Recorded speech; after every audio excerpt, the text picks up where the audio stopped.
qu'est-ce qu'on appelle complément alimentaire? Complément alimentaire, comme son nom l'indique, hein, normalement c'est fait pour compléter l'alimentation. Donc il y a les compléments vitaminiques, il y a les compléments oligo-éléments, et après il y a ce qu'on appelle les compléments, les aliments à vertu médicinale. D'accord? Donc le plus connu à l'heure actuelle c'est le curcuma, hein, voilà. Après, vous avez aussi ce qu'on appelle les compléments qui sont dits, vous connaissez le psyllium, voilà, le psyllium, ce sont des fibres qui ont un pouvoir de gélifiant, d'accord? Quand vous les mettez dans l'eau, ça fait comme une gélatine, ça absorbe beaucoup d'eau et ça fait un drainage intestinal naturel de par le poids de l'aliment. Vous savez qu'un laxatif médical agit par une action sur le péristaltisme. Il va augmenter le péristaltisme de manière à ce que les selles elles s'évacuent, hein, ou alors ça va agir par une dissolution. Là c'est naturel, c'est mécanique, c'est cette fibre qui se remplit d'eau jusqu'à 4 fois son volume, et le poids de cette fibre remplie d'eau va pousser de manière à évacuer les selles qui ne peuvent pas être évacuées. Voilà. Donc vous savez, ce genre de complément alimentaire qui est pas un complément qui ne va pas compléter votre alimentation par un apport quelconque, mais c'est un aliment qui va agir sur une pathologie bien précise. Hein? Maintenant, comme je dis toujours, ça ne remplace en aucun cas la visite chez le médecin si vous avez des constipations récurrentes, ou voilà, si vous avez des constipations récurrentes, c'est qu'il y a quelque chose qui ne va pas quelque part. Hein? Et que ça peut s'essayer. Voilà, et que le psyllium, c'est un jour où vous êtes constipé parce que vous n'avez pas assez bu depuis 2-3 jours, ou que vous n'avez pas mangé assez de fibres, ou que pour X raisons, vous pouvez occasionnellement vous servir de ça pour accélérer votre transit. Ça a 2 autres avantages.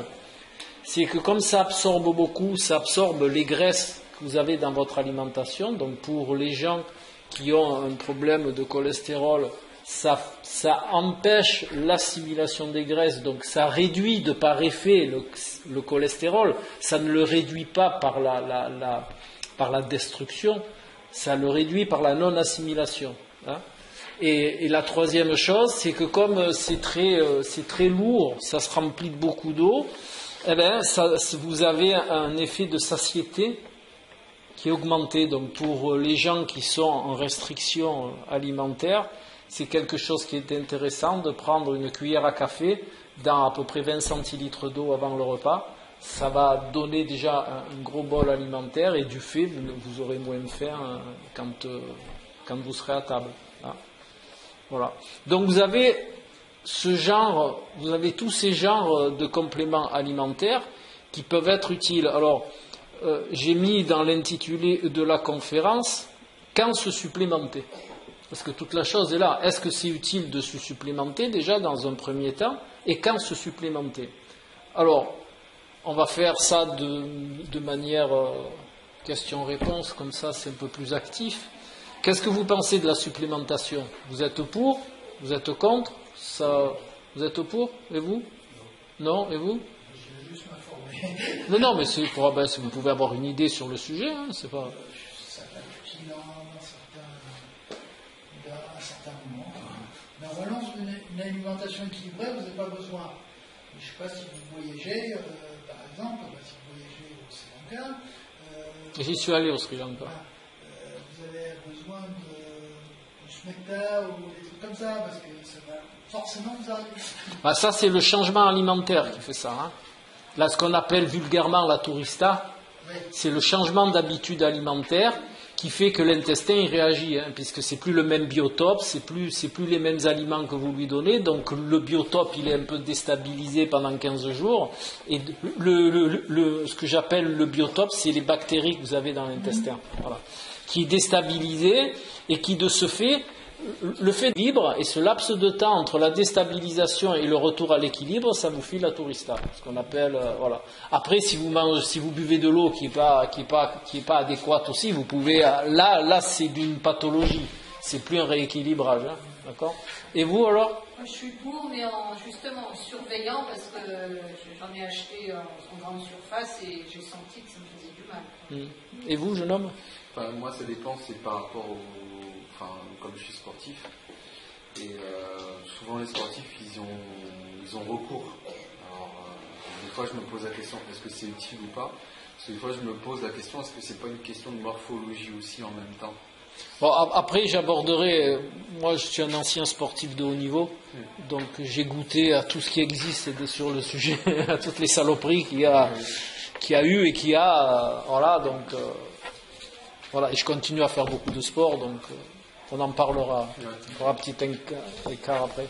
Moi, j'ai imposé, c'est quelqu'un qui a vécu en Nouvelle-Calédonie, quelqu'un d'ici. Je suis parti en couple là-bas.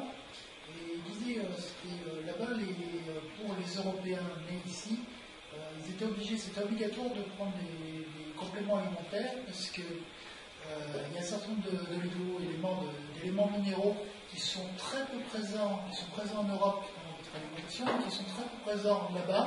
Alors, les Kanaks, eux, ils sont biologiquement adaptés, mais un Européen qui n'est pas averti, qui débarque là-bas, ou sinon il y a beaucoup de barques qui ressemblent à une dépression. Alors, il faut être au courant et prendre les compléments qui vont bien pour rétablir l'équilibre. Ben, sur un laps de temps adaptatif, pourquoi pas? Mais après, le corps s'adapte. Hein.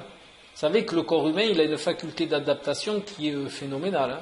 Donc, moi, je sais que je suis beaucoup allé à l'étranger, hein, mais quand je dis beaucoup, c'est beaucoup. Hein. J'ai fait tous les pays d'Afrique, fait tous les pays d'Amérique du Sud, tout ça. Et je me suis jamais supplémenté sur place. Voilà. Par contre, c'est vrai que toutes les fois, les 10 premiers jours, il faut un WC à proximité, quoi. Voilà, parce que le biotope, il faut qu'il se remette en équilibre. Maintenant, je ne vous parle pas de pathologies attrapées à l'étranger, amibes, amibiase et tout le reste. Hein, ça, c'est différent. Hein. Je vous parle juste de l'adaptation quand vous mangez local, mais sain. D'accord? Voilà. Si vous allez en Inde, moi je suis allé beaucoup en Inde, si vous mangez indien local, dans les restos locaux, il faut avoir l'intestin bien accroché, hein, parce que là vous vous mettez à l'envers. Hein. Mais après, moi je sais qu'au bout du 4e mois, après ça va. Après je mangeais dans les restos locaux, des trucs cuits, hein, pas crus, hein, des trucs cuits, ça passe bien. Voilà. Ou dans les petites charrettes en Thaïlande. En Thaïlande, vous avez les petites charrettes avec les brochettes, tout ça. Ça, vous risquez strictement rien. C'est tellement brûlé, carbonisé toute la journée qu'il n'y a plus. Bon, il n'y a plus rien dans l'alimentation, mais il y a plus de pathologie non plus de présente. Hein, d'accord ? Donc c'est toujours pareil. Quand on part à l'étranger, il faut savoir quoi manger. Alors, sur le sujet, déjà, quand vous partez à l'étranger, il est bien d'aller vers les fruits. D'accord ? Et éviter les légumes rincés à l'eau locale, d'accord ? Et manger des choses qui sont c'est pas très physiologique, mais pour éviter les soucis, vous mangez des choses qui sont bouillies, ils font beaucoup de soupe, beaucoup de trucs. Vous savez comment ils cuisinent dans ces pays-là ? Ils mettent la marmite le matin, ça cuit toute la journée, et puis ils servent aux passants, comme on dit. Hein. Donc vous y allez le soir, dedans il n'y a plus rien. On est tranquille. Voilà, de ce côté-là.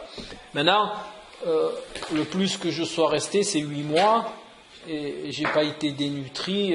Voilà, j'ai mangé des avocats quand il y avait des avocats, qui est grande source vitaminique, de l'AE. Bon, il y a un petit peu de tout. Vous mangez des fruits, vous avez le reste. Les acides aminés. Oui, il y en a dans les fruits, il y en a dans les légumes. Voilà, vous mangez les patates douces de là-bas. Bon, vous en sortez quand même. Hein. Après, le corps s'habitue. Hein. Voilà. Ensuite, le problème, je pense qu'il est plus en Europe. En Europe, on a une telle démarche commerciale derrière les compléments alimentaires qu'ils vous en font, excusez-moi l'expression, une pataquès. Mais comme je ne sais plus qui c'est qui a dit ça, mais c'est vous, une personne qui a une alimentation, alors j'entends physiologique, hein, pas chez Picard, pas à Carrefour, une alimentation basique, c'est-à-dire vous mangez les denrées de manière basique, vous achetez une pomme, vous mangez, nous dans notre profession, l'alimentation physiologique, une personne normale, qui n'est pas sportive, qui a une activité physique normale. Ce que j'entends par normal, c'est qu'il ne fait pas 3 heures de sport par jour, 3 fois par semaine. Voilà, si vous allez même faire vos courses à pied, vous marchez pour aller, je sais pas, au cinéma, vous évitez de prendre la voiture, le scooter, le machin comme ça, et que vous mangez physiologique, vous n'avez pas besoin de compléments alimentaires. Je parle vraiment de le poisson à la bordelaise et compagnie. Là, par contre, au bout d'un moment, il faut une supplémentation parce que dans ces aliments-là, c'est ce qu'on appelle en grande partie des calories mortes. Il n'y a rien, c'est des calories, d'accord, énergétiques. Donc ça vous chauffe le corps, mais il n'y a pas assez de micronutriments pour qu'un organisme fonctionne de manière adéquate. Voilà. Donc après, il y a beaucoup d'exhausteurs de goût, il y a beaucoup de sel, il y a beaucoup de sucre dans ces plats-là. Donc ça va vous mettre à l'envers en partant de ce principe-là. Mais du principe nourricier physiologique, non, ça va manquer de magnésium, ça va manquer de fer, ça va manquer de vitamine C parce qu'elle est détruite par la chaleur. Alors comme c'est cuire, congeler, et que vous allez encore le faire cuire à la maison, eh ben, il ne reste plus grand-chose dedans. D'accord ?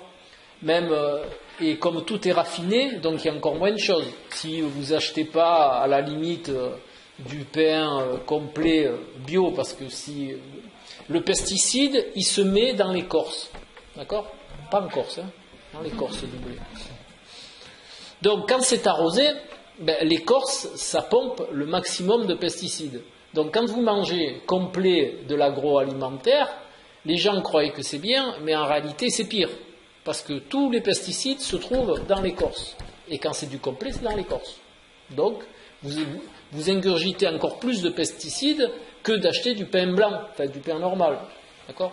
Donc, il est utile quand vous mangez complet et agroalimentaire, c'est-à-dire non bio, de plutôt prendre du raffiné. Ça vous fera, dans l'absolu, ça vous fera moins de mal que de prendre du complet non bio.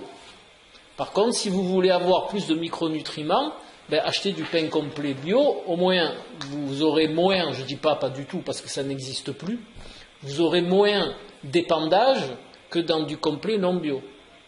D'accord ? Voilà. Donc c'est un peu compliqué, dans ce paramètre-là, c'est-à-dire que si on veut manger physiologique, c'est-à-dire l'aliment, ce que j'appelle alimentation physiologique, c'est un aliment non retouché. C'est-à-dire vous prenez l'aliment dans son totum, hein, de sa manière la plus nature possible, que c'est pour ça que je vous citais la pomme, parce que c'est le plus visuel. Vous prenez une pomme, vous la prenez, vous la mangez. Voilà. Ça, c'est du physiologique. Si vous prenez une compote de pommes, c'est plus du physiologique. Parce que vous avez des compotes où ils rajoutent du sucre. Donc déjà, pourquoi rajouter du sucre dans du fruit ? Il y en a déjà. Et en plus, dans un fruit, quel qu'il soit, dans le totum du fruit, les sucres sont équilibrés. D'accord ? Quand vous prenez de la compote, ils vont rajouter du sucre, donc l'équilibre naturel du fruit n'existe plus. Vous allez vous retrouver avec 20 grammes de sucre dans une compote qui fait 100 grammes, vous allez mettre votre pancréas à l'amende. Hein. D'accord ? Donc, si vous voulez déjà éviter les compléments alimentaires, mangez basique. Voilà, si vous faites une soupe, vous pouvez la faire vous coupez les légumes, même si vous les laissez en morceaux, c'est pas un souci, vous mangez physiologique, au moins vous avez tout. Hein? Alors, c'est toujours pareil, si vous allez dans ce que j'appelle l'agroalimentaire, c'est dans les grandes surfaces, vous savez que tous les légumes qui poussent dans la terre, c'est-à-dire ce qu'on appelle nous les légumes racines, carottes, navets, pommes de terre, hein, ça c'est directement sous terre, donc ça c'est très épandu aussi, hein, et de ce fait, vous mangez physiologique, mais recouvert de pesticides et autres poisons notoires. Voilà. Donc, les compléments alimentaires, ils sont utiles quand on est dans l'agroalimentaire. C'est pas un reproche, hein, chacun fait comme il veut et comme il peut. Alors aussi, il y a une légende qui dit que d'acheter bio, ça revient plus cher. C'est pas vrai, c'est une fumisterie faramineuse de l'agroalimentaire. Si vous savez faire vos courses bio, c'est-à-dire que vous ne faites pas les mêmes courses qu'à Carrefour, hein, parce que les gens, quand ils vont à Carrefour, ils mettent les madeleines, les biscuits, je sais quoi d'autre, voilà, tous ces produits préparés. Si vous faites la même chose dans un magasin bio, ça va vous revenir très cher. Parce que les madeleines, elles sont plus chères, les machins, voilà. Mais bon. Mais si vous faites vos courses de manière basique, c'est-à-dire vous achetez les matières premières, ben ça revient moins cher qu'à Carrefour. Je sais, puisque j'amène les gens faire les courses. Donc je leur montre comment acheter, et ça leur revient beaucoup moins cher. Mais seulement, il n'y a pas de biscuits, il n'y a pas de biscuits préparés, parce que les biscuits bio, c'est hors de prix. Il n'y a pas de madeleine, il n'y a pas de, je sais pas moi, de meringue, il n'y a pas de produits préparés, même de flageolets en bois, tout ça, que ce soit bio ou agroalimentaire, ça coûte cher en bio. Hein. Donc vous pouvez acheter tout ça de manière basique et le faire vous-même. Ça ne prend pas beaucoup plus de temps. Hein. Moi je le fais moi et ça ne me prend pas un temps énorme. Mais par contre, c'est vrai, c'est de l'alimentation qui est moins sophistiquée. Voilà, et si je ne mange pas de lasagne, ou alors occasionnellement, quand je suis invité chez quelqu'un, je fais pas le bagel, je ne veux pas ça. S'il y a des lasagnes, je mange des lasagnes, ça ne va pas me tuer, hein. Une fois de temps en temps, ou une pizza, ou voilà. Mais dans mon alimentation quotidienne, je ne mange jamais tout ça. Ça sert pas pour le corps. Parce que ce que les gens ont pris l'habitude, de par la télé, de par les habitudes, de par l'éducation, les gens, tiens, je vais vous poser la question pour voir. À quoi sert l'alimentation? À quoi ça sert de manger? Construire les os, entretenir le corps. Voilà. Et le plaisir, normalement, vient après. D'accord? Donc maintenant, c'est d'abord le plaisir. Et après, il y a beaucoup de gens, encore vous êtes un petit peu au courant, mais moi, je fais des conférences en entreprise ou quoi, mais des gens, ils me répondent des choses faramineuses. Ouais, ça sert à ce que ça soit bon, ça sert à faire plaisir. Moi, en ce moment, je suis célibataire, donc je m'envoie 3 plaquettes de chocolat, machin, ça me calme. Ce qui peut être, pendant un laps de temps court, une bonne béquille. Hein, c'est pas interdit non plus. Quand on n'est pas bien, il vaut mieux manger une tablette de chocolat que avaler 3 Lexomil. Hein, d'accord? Mais ils n'ont pas la notion que l'alimentation, c'est d'abord produire de l'énergie, comme a dit monsieur, et ensuite donner ce qu'il faut à son corps pour qu'il fonctionne de manière optimum. D'accord? Si vous lui donnez pas ce qu'il faut, le corps il va vous le rendre. Hein, ne vous inquiétez pas. Hein, et sous une forme qui est pas très sympa. Hein. D'accord? Au bout d'un moment, il va vous dire stop, hein, ça suffit, moi j'ai besoin de ça, ça, ça et ça. Voilà. Maintenant, pourquoi il faut plusieurs nutriments? Parce que notre corps, c'est pas une entité entière. On n'est pas dans Strange. Hein. Notre corps, c'est pas une entité entière. Vous n'êtes pas une entité entière et je ne le suis pas non plus. Notre corps, c'est une association de plusieurs populations qui font que nous pouvons vivre. Hein? Nous sommes constitués, alors je vous fais juste un bref descriptif, hein? Nous sommes constitués de virus, nous sommes constitués de bactéries, nous sommes constitués de beaucoup de populations qui vivent en bonne entente et en interaction. Mais si on ne leur donne pas ce qu'il faut pour alimenter toutes ces spécificités de chaque population qui nous compose, quand il y en a une qui n'est pas alimentée comme il faut, elle va sortir un carton rouge, comme au football, et elle va vous faire une pathologie. Mais la pathologie, c'est pas pour vous punir, c'est juste pour vous dire, attention, là, moi, je suis pas nourri comme il faut. Donc, quand on se nourrit, il est utile de nourrir toutes les populations dont on est constitué. Que ce soit le biotope intestinal, que ce soit nos cellules, d'accord? Il faut nourrir tout le monde. C'est comme si vous aviez une ferme et que vous nourrissiez que les granges et vous laissez tout le reste. C'est exactement pareil. Une ferme, elle est composée de plein de choses. Vous avez les poules, les canards, tout ça, il faut nourrir tout le monde, et pas qu'une population. Pour nous, c'est pareil. Si on ne donne pas à manger à tout le monde, à un moment ou à un autre, vous allez avoir un problème. Voilà. Vous avez des questions là-dessus, non? Avant qu'on passe... Oui, ça coule de source pour vous, mais il y a beaucoup de gens pour qui ça coule plus de source. Hein. Il y a des choses... Tout ce qui est viennois, tout ce qui est croissant, tout ça, faut absolument prélever. Ah bah oui, c'est ça. Parce qu'on est lié trans. Ah oui, c'est de la matière grasse trans. Hein. À 500 degrés, ce qui fait qu'après, il y a une digeste. Protéines, vous savez ce que c'est la glycation?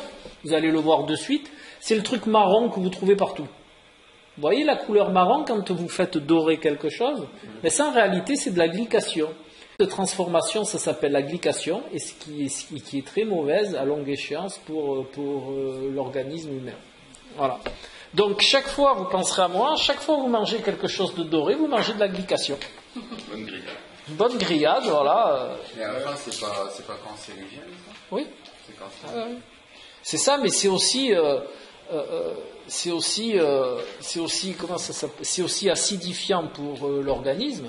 Ça déstabilise l'équilibre acido-basique, et en plus c'est oxydant pour l'organisme. Ça fait vieillir l'organisme beaucoup plus vite.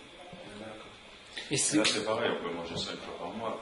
Oui, de temps en temps. Il faut pas être non plus drastique et ce que j'appelle moi bille en tête. Si un jour vous êtes dans un barbecue, là par contre le barbecue, je crois que c'est le pire.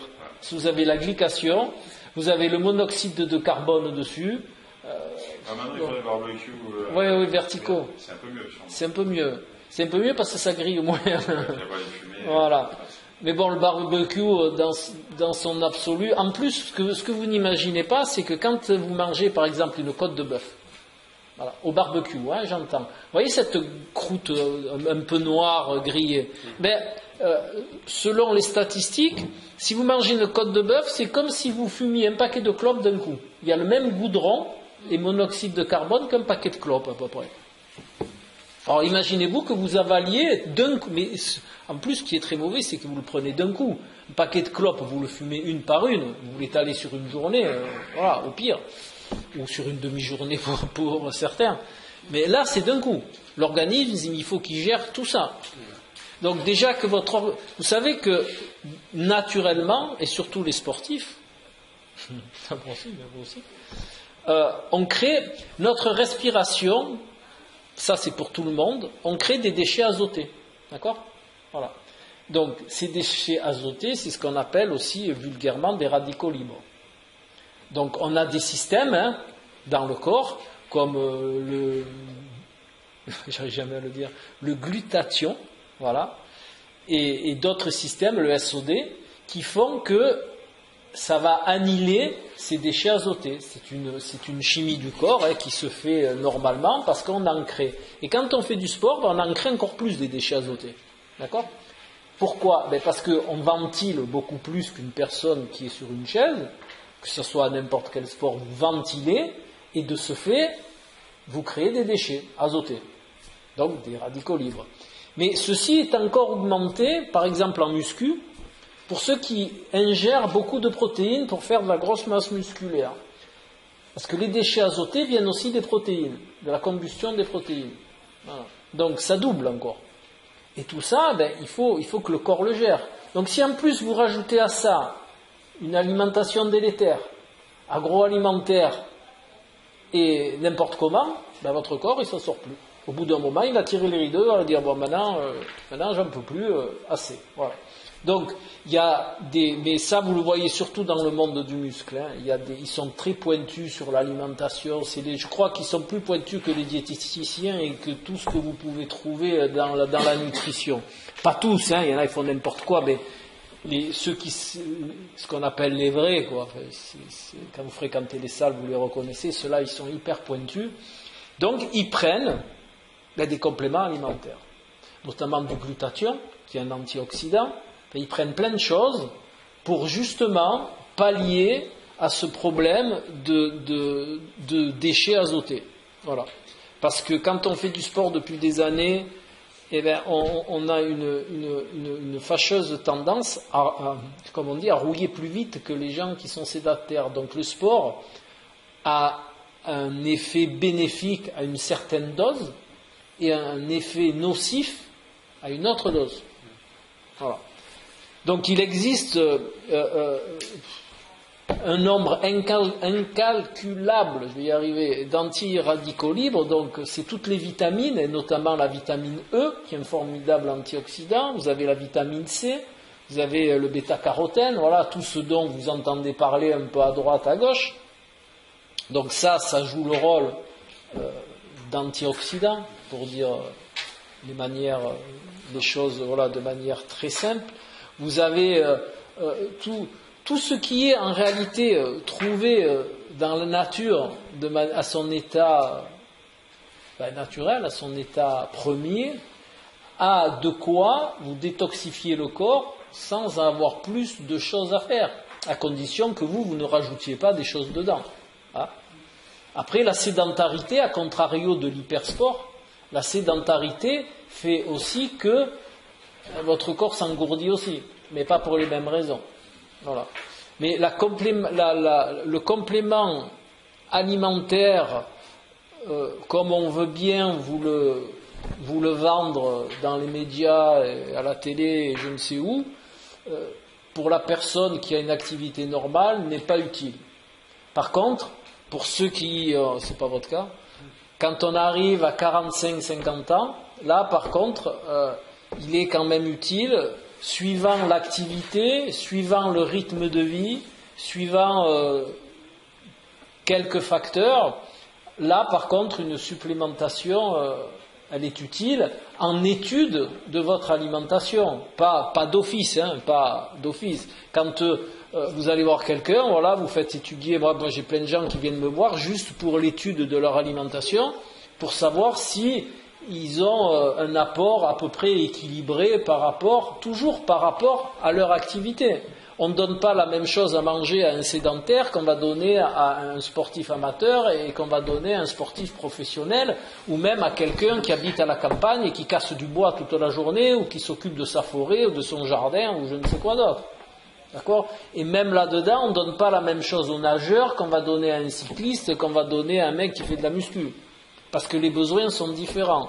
Donc il est utile aussi de bien comprendre que chaque être, chaque personne a une spécificité, même si ils sont dans des cas similaires. Par exemple, juste pour un exemple, la personne stressée a beaucoup plus besoin de micronutriments que la personne qui l'est moins.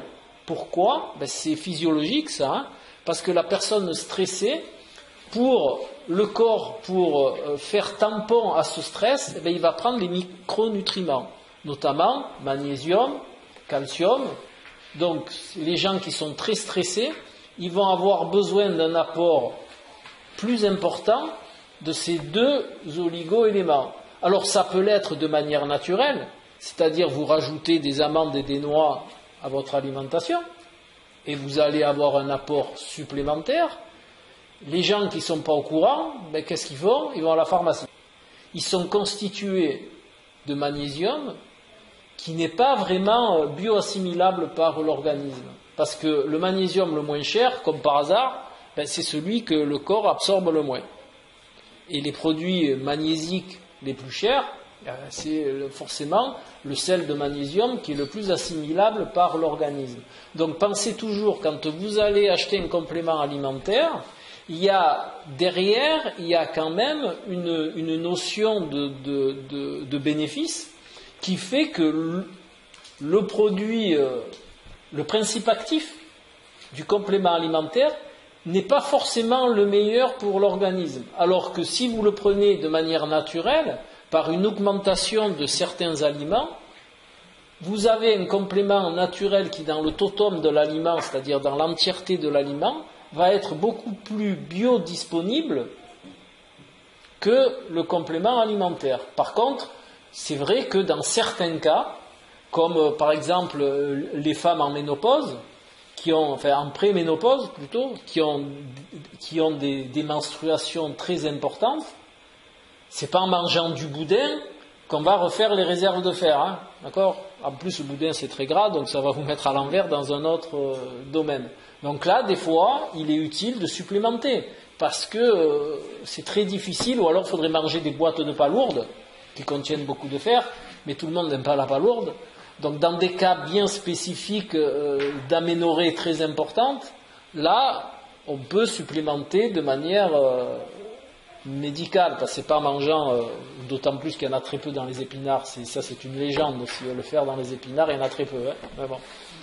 Ce qui en contient le plus, c'est les palourdes, le boudin, voilà. Donc il est très important de bien, on peut supplémenter dans certains cas, quand la vie de la personne, le stade de la personne, l'âge de la personne, par exemple pour les yeux, quand on vieillit, c'est vrai que l'œil est constitué de lutéine et de zéaxanthine, ce sont deux antioxydants, et quand on arrive à un certain âge, pour ralentir le vieillissement de l'œil, on peut prendre des compléments alimentaires de ces deux antioxydants. Ou alors vous en trouvez la lutéine, vous en trouvez beaucoup dans la laitue, mais il faudrait, après, pour que ça ait un effet physiologique, quand il y a une dégénérescence de quelque chose, il faudra en ingurgiter. D'accord ? La myrtille a quoi dedans? C'est ça? Il y a ces deux zéaxanthine, oui. La myrtille. Mais la myrtille, alors, pour remettre les choses à leur place, la myrtille, c'est très bon. Vous mangez une barquette de myrtille, c'est très bon pour plein de choses. Ça a des antioxydants, en plus c'est un fruit rouge, donc vous avez des pigments qui sont des antioxydants bien spécifiques, qui sont très bons. Mais maintenant, la myrtille, c'est surtout pour la vue de nuit. C'est pour ça que les pilotes d'avion buvaient beaucoup de myrtille, notamment les pilotes de chasse anglais, quand ils allaient bombarder les machins, ils buvaient, parce qu'ils volaient beaucoup de nuit, et ils buvaient des litres de jus de myrtille. Mais c'est surtout pour la vision nocturne. Hein? Le jus de myrtille. Pour la vision normale?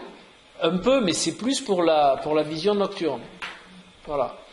Et pour les adolescents en croissance, quand tout d'un coup ils poussent, qu'ils ont sommeil... Ben ça, s'ils ont... C'est toujours pareil. S'ils ont une alimentation physiologique, la croissance, elle peut être régulée normalement par le corps. C'est quoi réguler? Il ne faut pas enlever tous les symptômes qui sont dus à un état physiologique normal. La croissance est normale, donc le gamin, il est fatigué. Le gamin, c'est pour ça que notre société est une ineptie la plus complète. Le gamin, en adolescence, il devrait dormir 12 à 14 heures pour que sa puberté se passe le mieux possible. Pour que les os ils aient le temps de grandir, pour qu'il ait toute l'énergie suffisante pour que son corps se développe normalement. Je ne sais pas si vous le savez, mais le corps humain, il se répare au repos. Il se régénère au repos. Voilà. Donc c'est-à-dire, si on ne dort pas bien, si on ne dort pas assez, et notamment dans des laps de temps où on a par exemple la puberté, vous avez des femmes qui sont en préménopause qui ont besoin de dormir, notre société, elle s'en tape complètement. Vous devez être au boulot à 7 heures, que vous devez être à l'école à 8 heures, alors que le gamin, il est en pleine puberté, qu'il aurait besoin de dormir 12 à 14 heures pour que sa puberté se passe le mieux possible. On s'en tape. Le gamin, il doit être à l'école, il va dormir 8 heures, et encore, quand les parents l'enlèvent du téléphone. Et tout ça, ça fait qu'on a des générations qui ont des soucis. En plus, ils mangent très mal, ils ingurgitent que du coca, des McDo et compagnie.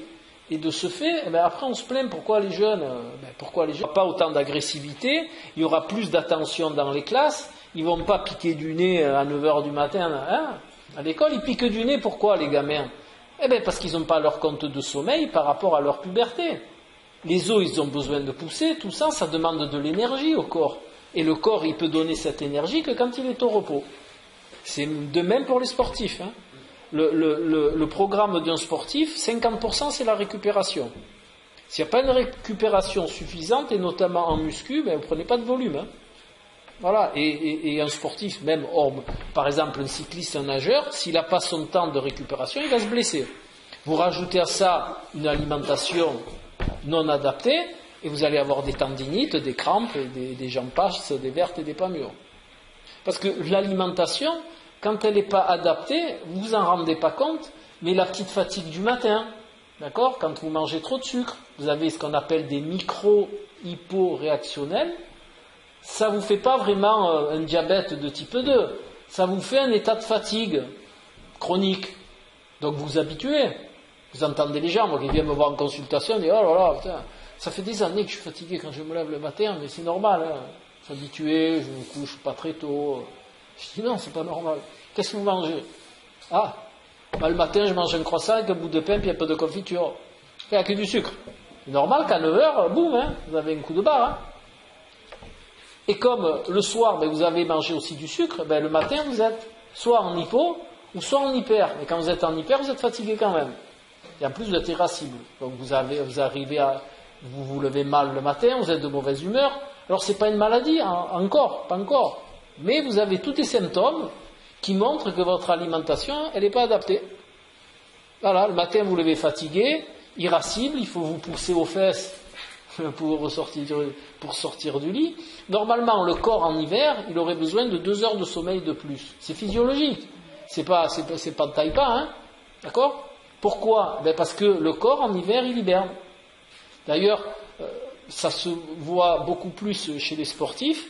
Au mois d'avril, vous avez un coup de boost dans le sport. Voilà. Surtout dans les sports d'endurance comme le vélo, la natation, la course à pied, enfin, tous ces sports-là, vous sentez la différence à la sortie de l'hiver. Et en général, ça se passe vers début avril. Vous avez un regain d'énergie, mais parce que le corps, il se réveille de son hibernation. Et tout ça, c'est des choses qu'on a oubliées. C'est des choses qui sont complètement passées. Maintenant, il n'y a qu'un besoin qui compte, c'est le besoin de la société. Le besoin de l'être, lui, on n'en a rien à faire. Si vous êtes fatigué, vous mangez mal, c'est pas grave. Vous pouvez aller travailler, vous pouvez rapporter de l'argent à la société, c'est très bien, vous pouvez continuer. Allez hop, vous êtes bon pour le service.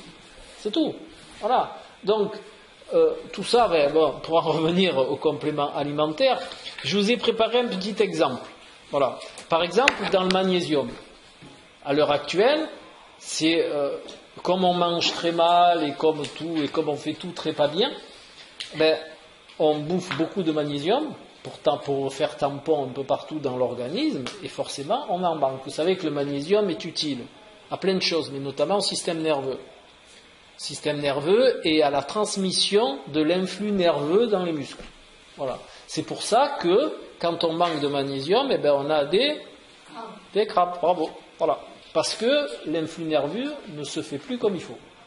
Donc les gens, ils ont entendu dire que quand ils sont un petit peu fatigués, quand ils ont un petit peu des crampes, quand ils sont un petit peu énervés, irascibles et compagnie, alors la plupart du temps ça vient du sucre, hein, mais bon, voilà. Mais comme ils ont entendu dire par le pharmacien, alors je dénigre pas lui à vendre, ce qui est tout à fait licite, donc il va vous dire, vous devriez prendre un peu de magnésium. Donc on va vous refiler du magnésium. Et dans le magnésium, il y en a, je ne me rappelle jamais le nom, mais il y en a un spécifiquement qui est très biolaxatif.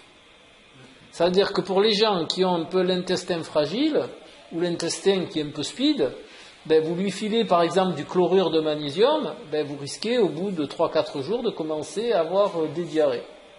Hein? Donc quand vous achetez du magnésium, dites bien à votre pharmacien qui vous donne celui qui est le plus biodisponible, donc notamment son assimilation. Donc il va vous proposer le Magné B6. Bon, moi je vous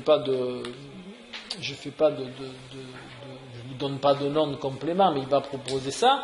Alors discutez avec lui en lui disant, écoutez, donnez-moi celui qui est le plus biodisponible. Voilà. Et le pire, ou alors si vous allez en parapharmacie, ne prenez pas l'oxyde de magnésium. C'est celui qui est le plus répandu dans les compléments, et c'est celui qui est le moins biodisponible. Voilà. On prend du chocolat. Voilà, c'est très bien. Pas trop quand même. 100%. Voilà. Mais... Non, mais 100%. Et les fèves de cacao, alors c'est du 100%. Oui.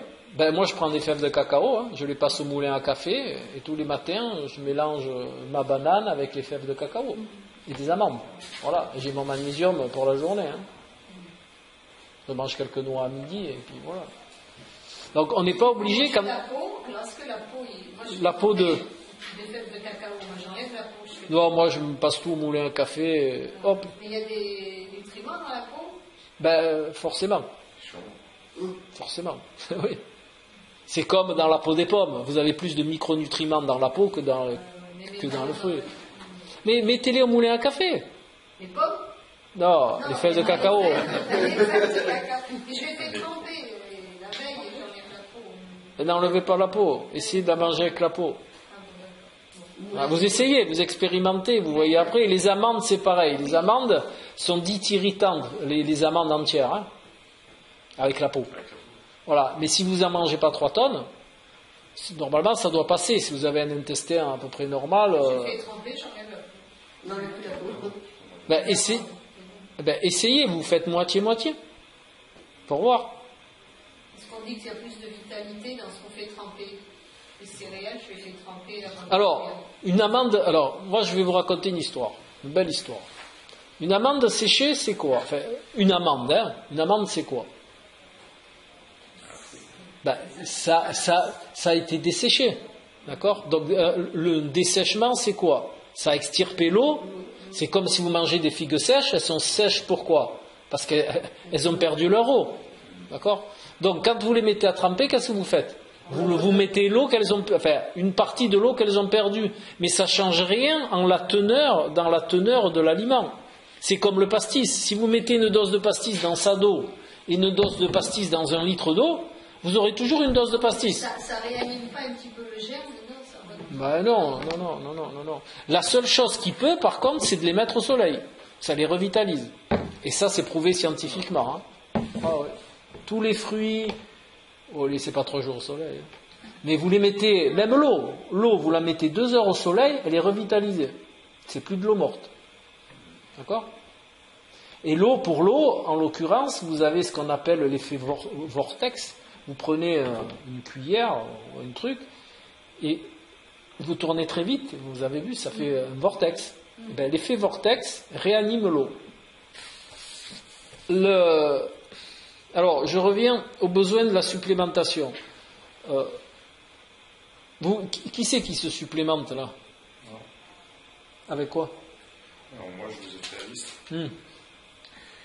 Mais pour des raisons spécifiques. Oui, je me doute. Alors, je prends du silicium. Oui, ça c'est pour les articulations. Ouais. Hein? C'était pour, à un moment donné, j'avais le syndrome du canal carpien. Ouais. Avec ça et le curcuma, je pense que je m'en suis sorti. Et le curcuma, vous le prenez avec du poivre noir ou pas? Avec de la pipérine. Enfin, c'est pas le poivre en réalité, c'est le principe actif, c'est la pipérine qu'il y a dans le poivre noir, qui aide à l'assimilation du curcuma. De la curcumine, alors parlons molécules. La pipérine pour la curcumine. Voilà. Après, je prends des oméga 3. Mais en comprimé? Huile de poisson. Oui, huile de poisson sauvage. La vitamine C. Vous avez regardé les gélules? Si elles sont aussi sauvages que l'huile qu'il y a dedans? Oui, c'est écrit. Oui, non, c'est j'essaye de m'adresser vous prenez chez qui? Super Smart.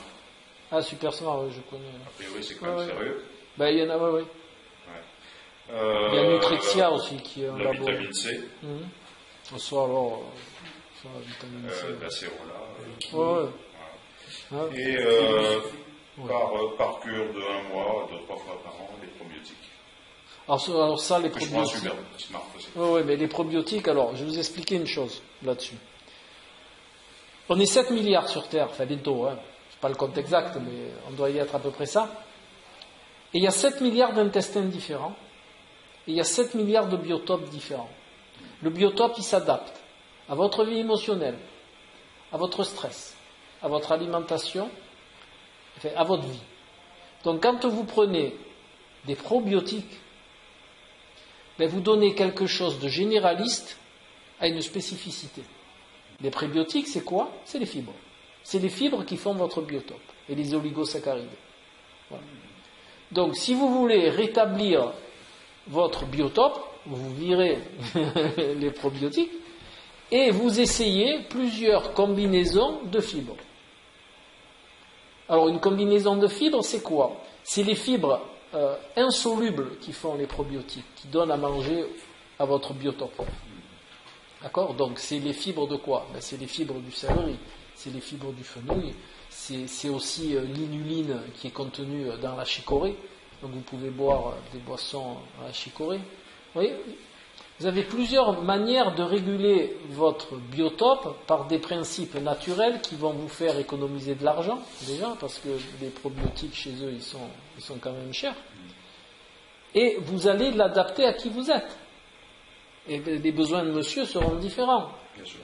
Hein, lui, il va peut-être avoir plus besoin de streptococcus que vous. Alors, mais par contre, vous allez prendre la même boîte, avec la même composition. Donc ces compositions sont quand même étudiées.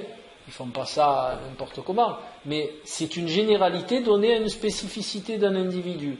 Donc forcément, ça ne fonctionne pas. Par contre, ça peut être utile, là oui, quand il y a une antibiothérapie de longue durée. Parce que là, ça va tout vous nettoyer. Donc vous pouvez mettre un probiotique de votre généraliste, ça peut faire que du bien. D'accord? Vous pouvez même prendre de l'ultralevure, à la limite, ça fait aussi du bien. D'ailleurs, ne devrait être délivré que par une elle est imprévue. Dès que vous êtes sous antibiotiques, vous prenez des probiotiques. Ça va ralentir la destruction de votre biotope. Là, oui, là c'est utile. Mais prendre des probiotiques comme ça, disons une fois par an ou 2 fois par an, ça n'a pas d'utilité. Vous risquez de mettre votre système, votre joli biotope en déséquilibre, puisque vous lui donnez une flore qui ne lui correspond pas. Voilà, d'autant plus que vous savez que le biotope, il se régule en lui-même. Hein. Vous avez des bonnes et des mauvaises bactéries tout le temps, et les bonnes, elles régulent les mauvaises, c'est-à-dire elles sont en plus grand nombre, elles régulent la population des mauvaises bactéries, notamment les Chiracoli, on en a, hein, mais à un nombre spécifique qui fait qu'il n'est pas dangereux. Mais par le déséquilibre dû à X raisons, vous pouvez avoir des problèmes aux intestins qui ne vont pas être mortels comme quand vous en ingérez par une mauvaise alimentation, hein, quelque chose qui est une viande ou des œufs au salmonelle, c'est sûr que là ça va créer un problème. Mais dans le basique de la vie, vous mangez des fibres insolubles et votre biotope il va s'en nourrir et il va se réguler par rapport à qui vous êtes. Hein. Donc ça c'est pas utile. La vitamine C, c'est pas utile non plus. Vous avez qu'à manger 2 kiwis par jour. Là en hiver, en été, vous mangez tous les fruits de la création. Peut-être si vous avez une sensibilité au sucre, vous évitez la pastèque, le melon et le raisin. Voilà. Et puis, le raisin, si vous en mangez 10 machins, ça ne va pas vous tuer non plus. Mais vous avez des gens qui sont diabétiques et le raisin, c'est contre-indiqué. Voilà. Par contre, vous évitez les jus de fruits. Parce que comme il n'y a plus les fibres, ça devient un sucre rapide. Voilà. Et après, qu'est-ce que... Bon, la silice... Il y a l'indice Montignac qui sert... Oui. Oui, vous avez l'indice glycémique et même il y a même la charge glycémique. Vitamine D en hiver. Oui, ça la vitamine D, oui. Alors, ce que j'avais pris qui était intéressant, c'était pour éviter les statines. J'avais pris de la levure de riz rouge. Ça va vous pourrir les dents. Comment? Ça va vous pourrir les dents, la levure de riz rouge. Vous allez avoir les dents qui se... Hein? Ça avait marché pour le cholestérol. Oui, mais vous avez des choses qui marchent autant mieux sans vous pourrir les dents. Hein. Et ça bouffe les muscles. Ouais. Alors, pour le cholestérol, déjà, vous prenez des habitudes alimentaires adéquates. Ça, c'est bon. Voilà, et vous mangez des amandes. Les amandes et des noix, ça régule le cholestérol sans prendre la levure de riz rouge qui coûte de l'argent, qui va vous pourrir les dents et le reste. Hein. Donc ça, si vous pouvez éviter. Par contre, il y a quelque chose qui marche et qui est moins dangereux. Moi, je vous donne l'info, hein, c'est tout. Hein. Et qui est moins dangereux, enfin qui n'est pas dangereux du tout, c'est l'huile de germe de blé pour le cholestérol. Voilà. Mais bon, les amandes, normalement, avec une alimentation physiologique, ça suffit largement à réguler votre cholestérol. Maintenant, il faut éviter aussi cette image du cholestérol qui va vous tuer. Le cholestérol est utile au corps. Hein. Et les mauvaises, enfin, ce qu'on appelle les graisses saturées sont utiles au corps aussi. On fait des normes très 1,52. Voilà, de 1,50 à 2 ou de 1. Avec des stents. À plus forte raison avec des stents. Ah ouais. Ah oui, elles sont encore plus réduites avec les stents. Ouais. Et là, il n'en faut plus du tout. Voilà. Mais bon, je vous dis, si vous êtes dans des, je ne sais pas combien vous avez de cholestérol, mais si vous êtes dans des normes, si vous avez des stents. Après, je suis retombé dans des normes normales. Voilà. Mais si vous avez, voilà, si vous avez jusqu'à, vous êtes à 1,50, c'est mieux, c'est sûr. Mais en réalité, il y a beaucoup d'études à l'heure actuelle qui montrent que le cholestérol n'est pas l'agent déclencheur de ce genre de problème.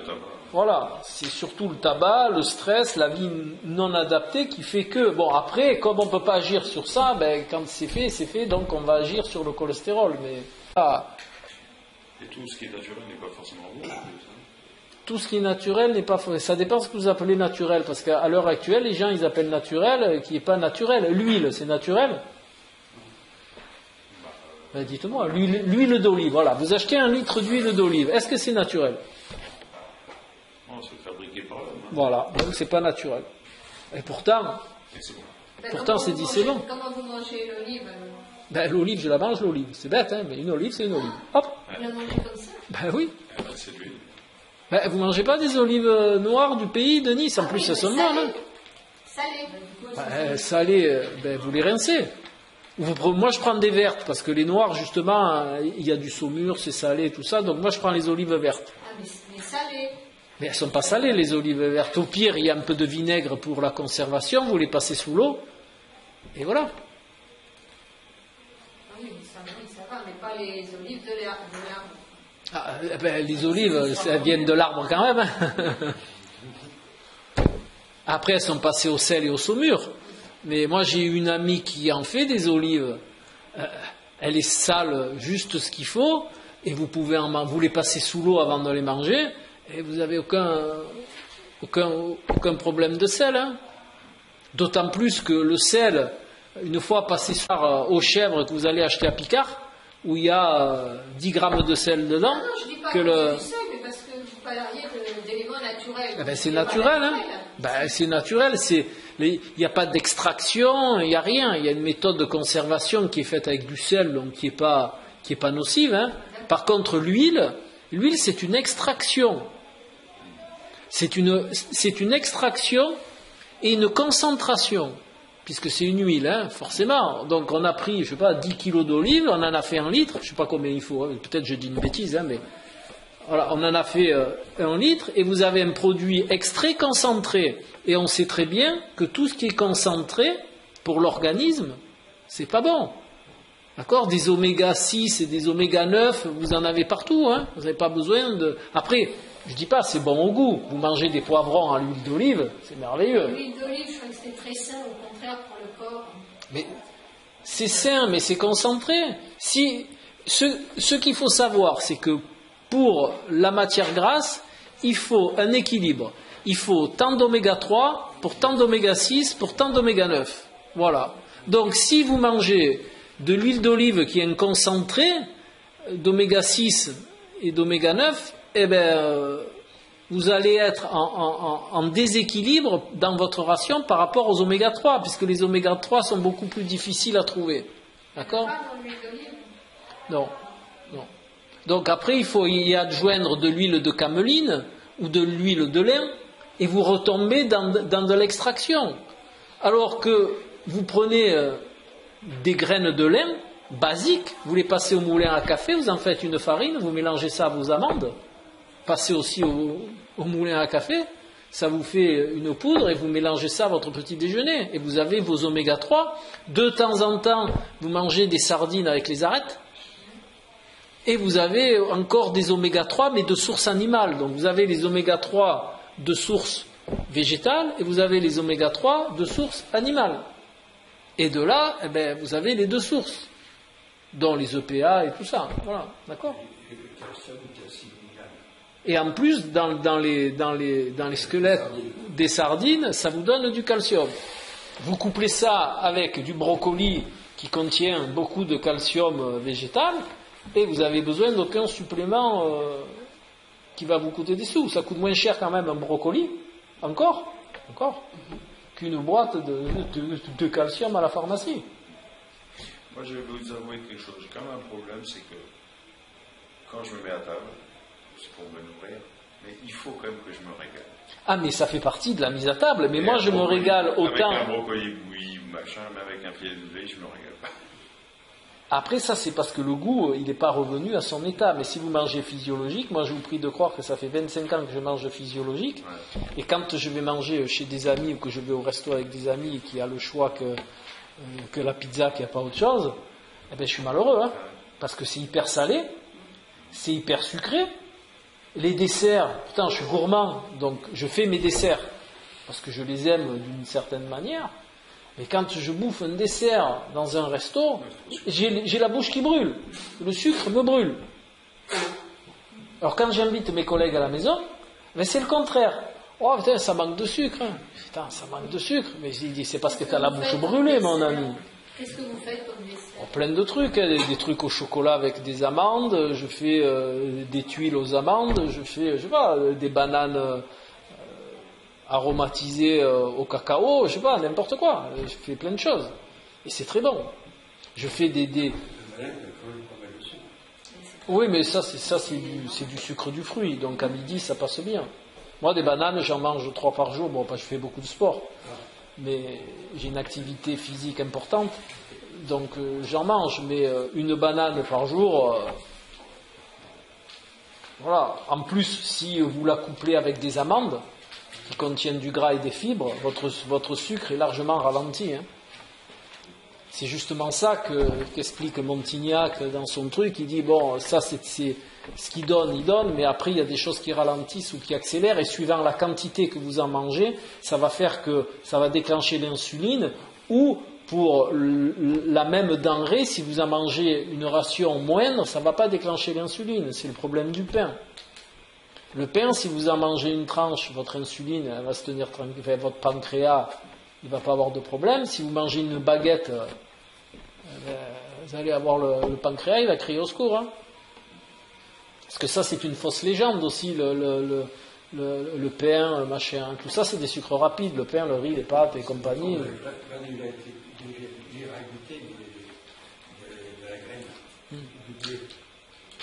Si vous avez, disons que ça ne soit pas trop raffiné, ça passe moins que le sucre. Ben, bien sûr que ça passe moins, puisque les fibres ralentissent l'absorption des sucres. Donc il faut penser à ça.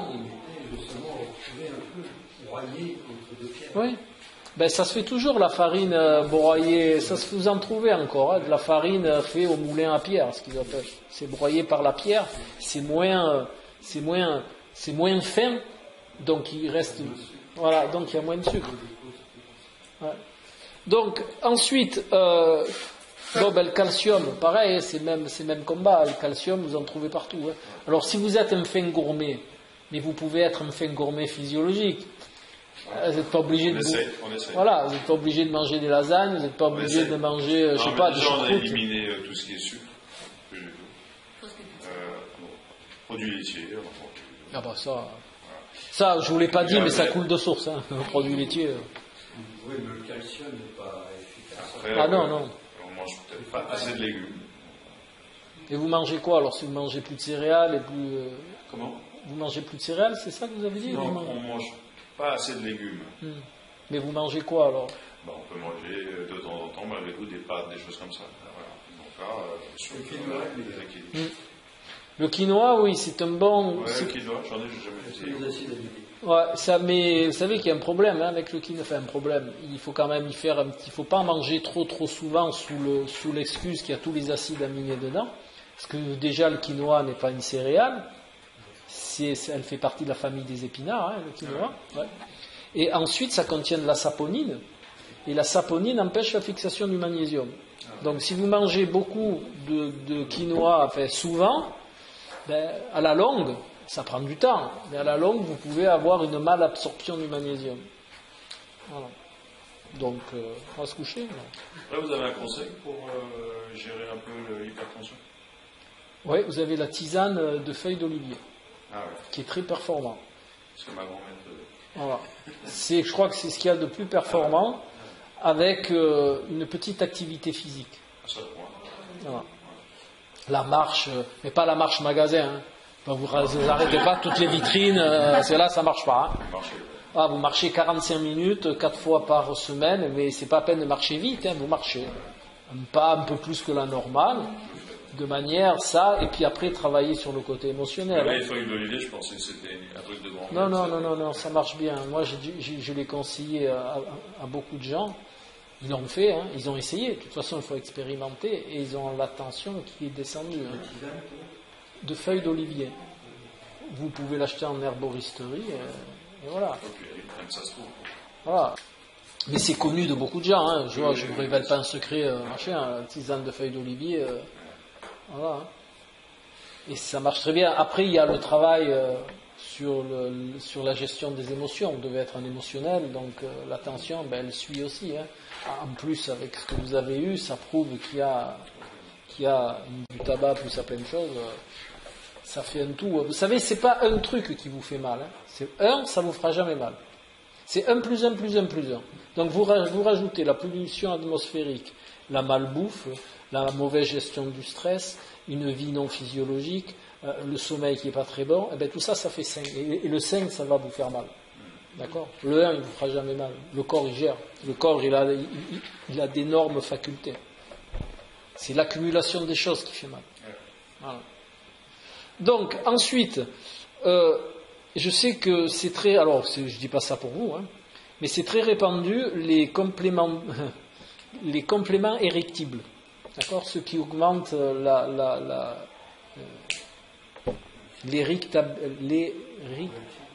l'érection. Voilà, ça sera plus vite dit. C'est très répandu. Alors, il y a eu des problèmes. Bon, après, le Viagra, c'est un médicament, c'est différent. Mais il existe des compléments alimentaires qui sont dits pour une meilleure érection. Alors, méfiez-vous, parce que les derniers contrôles montrent qu'il y a que l'on retrouve des molécules chimiques dans ce genre de compléments, notamment la molécule du Viagra et d'autres molécules vraiment chimiques qui ne devraient pas être là et qui y sont. Voilà. Parce qu'ils ne peuvent pas contrôler tous les produits. Et il y a une belle émission, je ne sais plus si c'est sur Arte, où il y a des journalistes, ils ont pris dans les sex shops, dans les machines, ils ont pris tous les produits qui existaient pour une meilleure érection. Et sur 90%, et dans 90% des produits, il y avait des molécules chimiques qui pouvaient risquer de vous faire un infarctus ou autre problème de ce genre-là. Voilà. Donc, après, il existe des... Voilà. Maintenant, après, la libido, c'est aussi dans la tête, hein, enfin, une grande partie dans la tête. Hein, parce que moi, j'ai connu des cas d'école performants où le prof, il nous expliquait que, bon, la libido, le mec, il avait plus trop envie, tout ça, et un mec de 50 ans, hein, il a rencontré une nana qui en avait 32, et là, ça marchait très bien. Hein. Donc, il y a aussi l'approche psychologique de la chose. Hein. Donc, ensuite, si vous n'avez pas d'autres questions, je continue sur vos produits. Si, pardon. Allez-y. L'ail. L'ail. Alors, l'ail... Là, je dis ça par rapport à moi. L'ail, c'est bon pour la tension aussi. Mais éliminer les médicaments. Plavix. Je n'ai pas encore osé le faire. Plavix, c'est un anticoagulant, si mes souvenirs sont bons. Ouais. C'est ça, voilà. Bah, ça, il faut voir un médecin. Moi, je vous dirai. Oui, un médecin, il vous dira non. Voilà. Bah, oui, ça, il vous dira quoi. Mais c'est vrai que l'ail a un effet anticoagulant.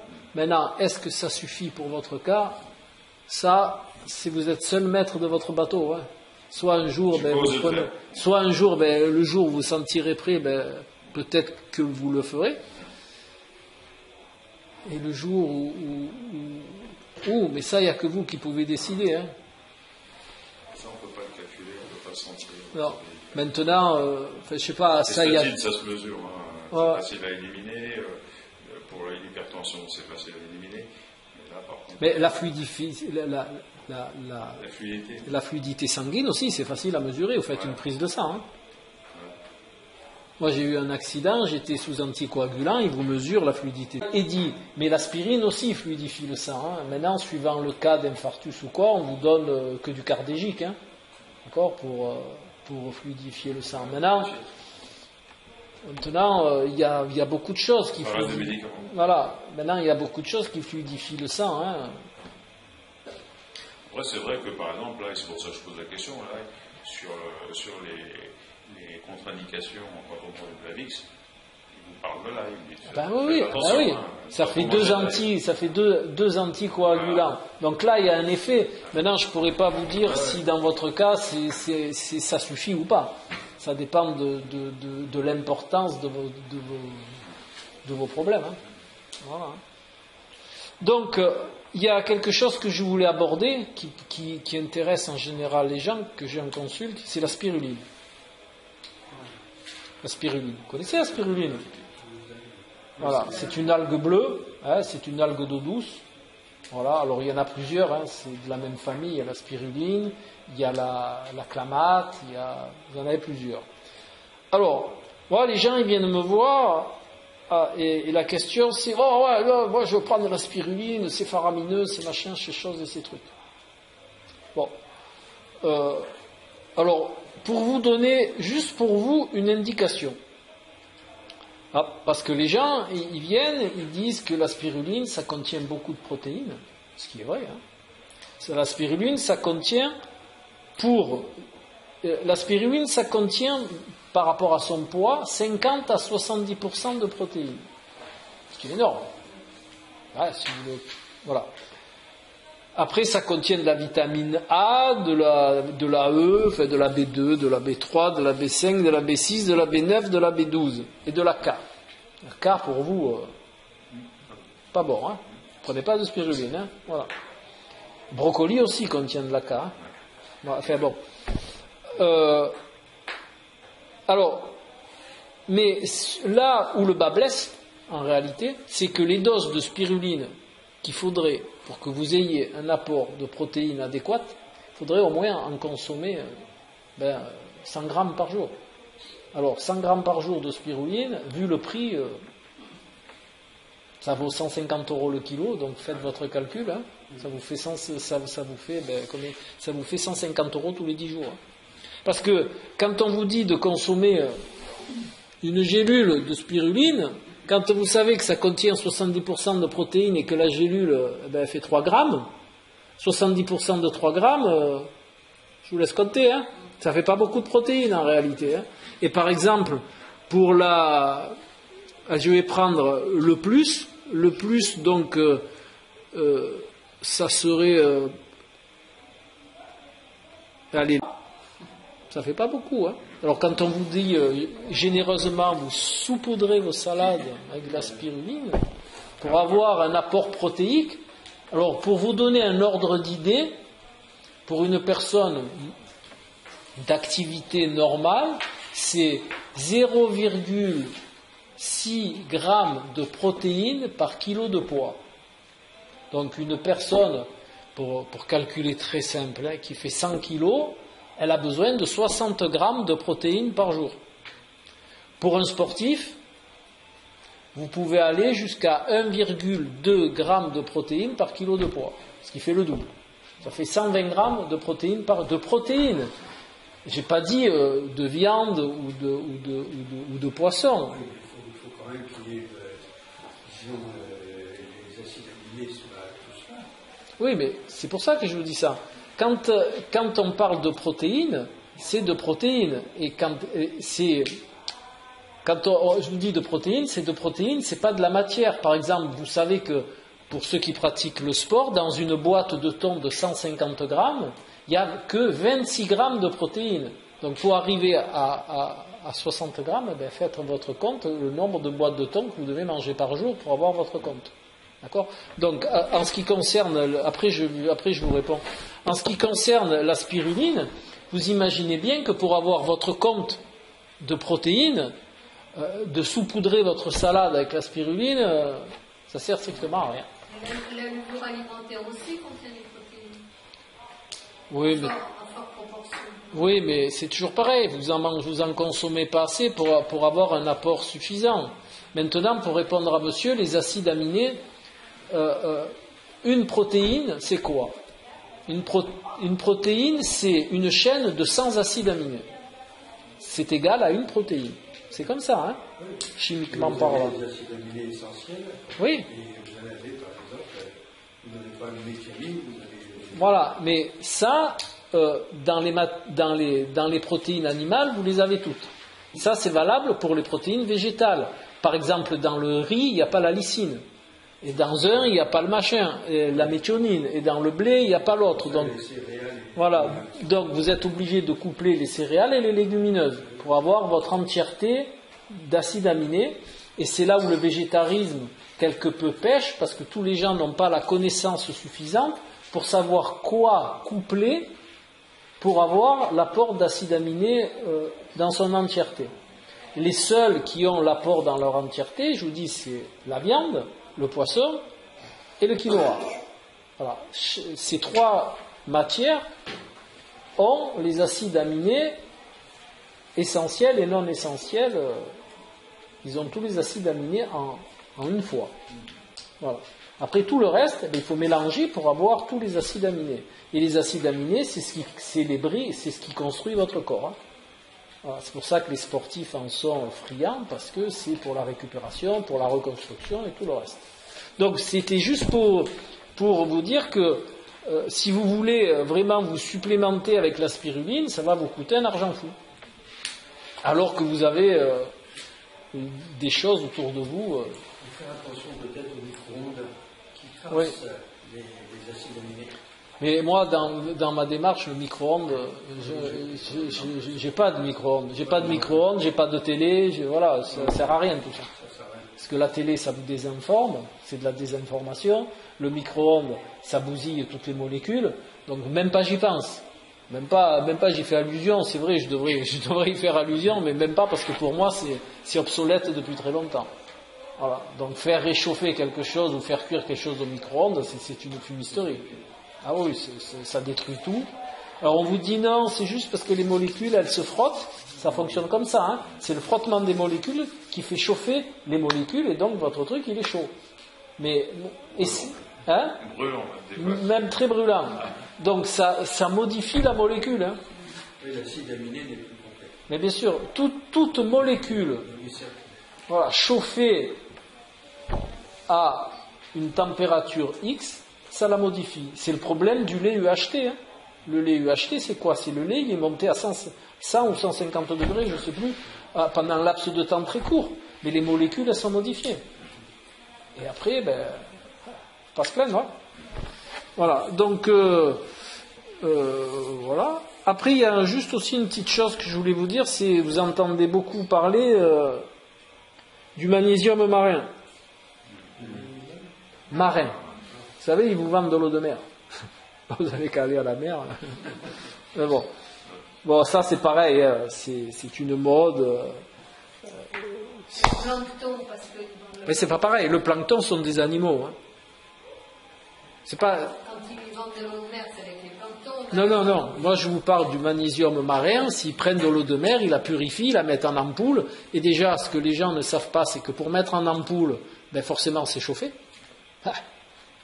Mettre en ampoule à froid, alors ils disent à basse température, mais c'est chauffé.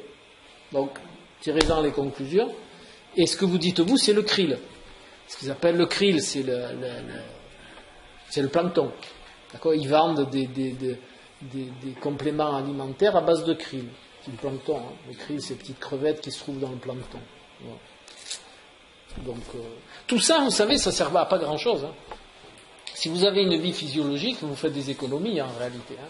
Vous évitez tous ces genres de trucs-là, hein, sauf pathologie avérée, et là où il faut quelque chose. Et puis c'est tout, hein, à part les antibiotiques qui vous démontent. Voilà. Le goji.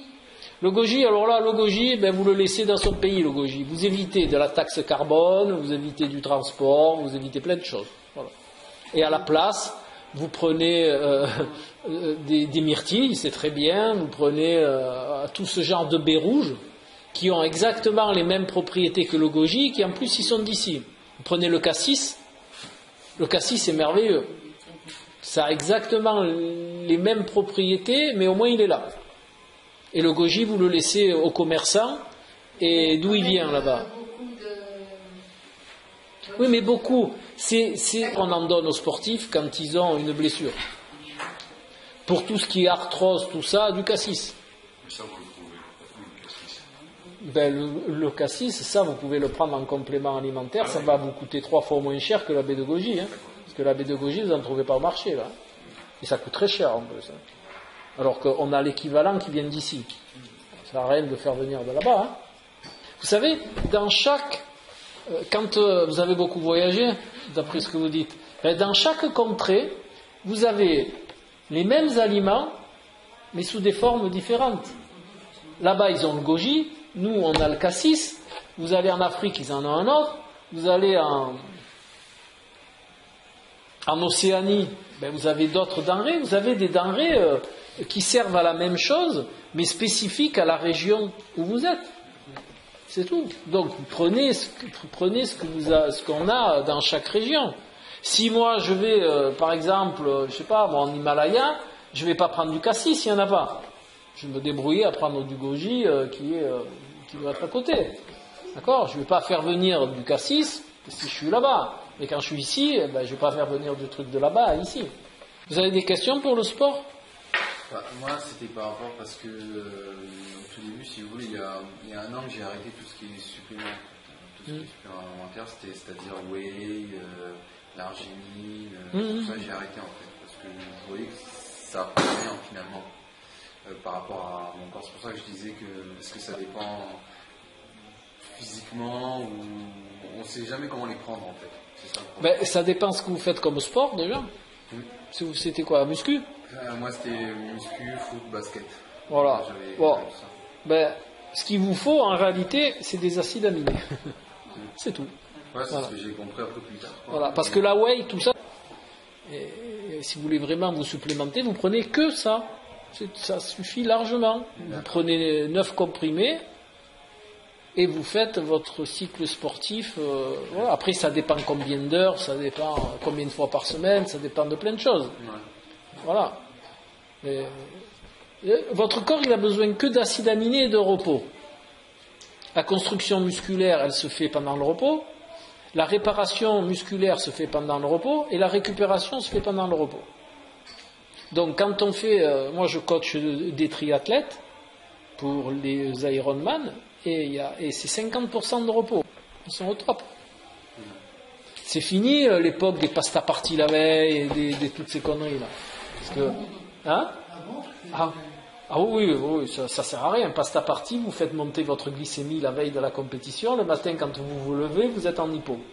Parce que vous avez mangé 500 grammes de pâtes la veille, et votre pancréas, il a déchargé toute la nuit. Et le matin, ça sert à rien. Ah oui, mais c'est convivial, par contre. Alors maintenant, ils sont passés dans certaines compétitions, c'est la légumineuse partie. Parce qu'ils savent que, donc ils ont changé, ils font la légumineuse partie. Le problème, c'est que le lendemain matin, ils sont tous aux chiottes. Parce que ça contient énormément de petites peaux qui ne sont pas digestes, et les intestins fragiles, le matin, ils font la queue aux petites cabanes. Vous savez, dans les courses, il y a les petites cabanes, là, les petits chiottes portatifs, là, ils font tous la queue devant. Le glycogène musculaire, il se fabrique sur 72 heures. Donc, vous allez utiliser pendant l'effort ce que vous avez ingéré les 3 jours avant la course. Donc, si vous avez une alimentation adaptée dans votre préparation, vous n'avez pas besoin de la pasta partie de la veille. Hein. Ni vous n'avez pas besoin. Par contre, vous avez une ration d'attente sucrée avant le départ. Pourquoi? C'est très simple. Parce qu'au départ, on a tendance à stresser. Et le stress bouffe du sucre. Donc, il est conseillé de prendre 25 centilitres d'eau sucrée sur soi avant le départ de la course. C'est ce que font tous les sportifs. Hein. Vous ne le voyez pas, mais c'est ce qu'ils font. Hein. Voilà, avant le départ même les pilotes de F1, et comme le stress engendre une déperdition du sucre, ils ont des rations, ce qu'on appelle la ration glucidique d'attente. C'est-à-dire d'attente de départ, parce qu'on stresse, on n'est pas dans la course, on est là, on perd du sucre, donc on le remplace au fur et à mesure. Et une fois le départ pris, on jette. Après, il y a l'alimentation sur la durée de la course, suivant la course. Si c'est long, court, intensif, en endurance, voilà, après on cible. Mais voilà, moi quand je faisais des courses de vélo, par exemple Nice-Marseille, Marseille-Nice, là on s'alimente. On s'alimente tout le temps. Parce que la déperdition énergétique, elle est telle, vous avez besoin d'alimentation solide. Et encore pas tout le temps sucré, on alterne. Parce que si vous bouffez du sucre pendant 2 jours, vous allez péter votre pancréas, même si vous consommez au fur et à mesure. Donc il faut alterner sucre et solide, sucre et solide. Et le 2e jour, c'est que du solide. Le sucre, jusque-là, on ne peut plus. Donc ça dépend. Après, si c'est sur un 10 km, vous prenez 2 gels de sucre, ça suffit. Vous n'avez pas besoin de vous alimenter, c'est trop court. Tout dépend de l'effort que vous allez faire. Par exemple, en muscu, il s'alimente avant et après, en acides aminés, pour la construction musculaire. Parce que si on ne donne pas à manger au muscle, il fait du catabolisme. C'est-à-dire, au lieu de grossir, il maigrit. Donc tout ça, c'est à prendre en compte et voilà. Si, par exemple, il existe un truc aussi, il y a des sportifs, ce qu'on appelle pour sécher, pour perdre du poids, ils font des entraînements à jeun. Voilà. Mais dépasser un certain laps de temps, vous bouffez votre muscle. Parce que le corps, il a besoin d'énergie, et comme vous ne lui en donnez pas, il casse du muscle pour le transformer en énergie, parce que casser du muscle, c'est plus facile pour le corps que de casser du gras, votre gras. Il transforme plus facilement le muscle en énergie, ça lui demande moins d'efforts que de transformer le gras en énergie. Donc d'abord, il va casser du muscle. Quand il n'y a plus rien, il prend le gras. C'est une image, mais c'est à peu près ça. Donc il faut tenir compte de tous ces paramètres pour faire une alimentation du sportif, qui est totalement différente de l'alimentation de la personne sédentaire. Voilà. Sur le sport. Vous avez d'autres questions sur le sport ? Non, parce que la créatine, tout ça, ça retient un peu d'eau dans les muscles, mais à l'époque, la créatine a été très sollicitée, mais le problème, c'est que ça masquait d'autres produits dedans. Ouais, mais j'ai jamais vu l'effet que ça faisait, en fait. La créatine, ça retient à peu près 2 kg d'eau dans les muscles. Parce que alors, j'apprends que, en mangeant de la viande blanche, par exemple, ça avait le même apport. Bien sûr. Par contre, il faut en manger un peu plus. Je vous ai dit, c'est 1,2 g de protéines par kilo de poids. Ouais. Voilà. Pour ceux qui font de la muscu ou qui ont un entraînement un petit peu intensif. Ouais. Maintenant, je vais vous donner l'info. Il est déjà arrivé, mais les gens ne le connaissent pas encore parce que le côté commercial n'est pas encore bien en place, mais ça va venir là dans les temps à venir. C'est le konjac. Le konjac est un complément alimentaire d'origine japonaise et chinoise. C'est comme une pomme de terre. Ça pousse sous terre, machin. Et ça a des propriétés. C'est un peu comme le psyllium, ça a des propriétés de par l'espèce de mucilage que ça dégage. Donc ça tapisse l'estomac. Vous avez un effet de satiété. Ça empêche l'absorption des graisses. Donc ils en font un truc anti-cholestérol. Et c'est très rassasiant. Voilà. Donc ça va venir, ça va faire un gros boom comme d'hab. Voilà.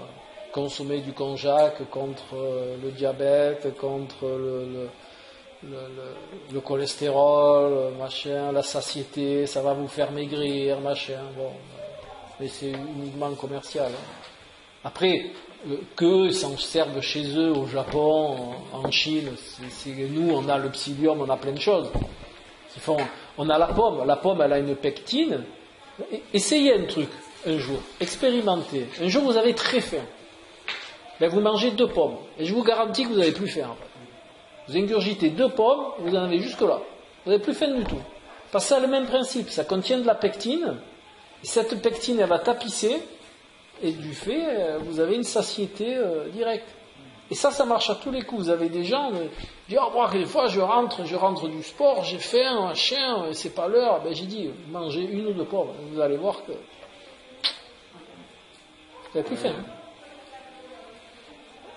ça coupe la faim de suite. Même une, sauf les gros mangeurs. Ouais, c'est ce qui est conseillé pour la monodiète, c'était si on faisait une monodiète, c'était sur 3 jours, de manger les pommes. Oui, mais bon, moi je suis pas pour les monodiètes. Monodiète, bon, vous en faites une comme ça pour le fun, c'est bien.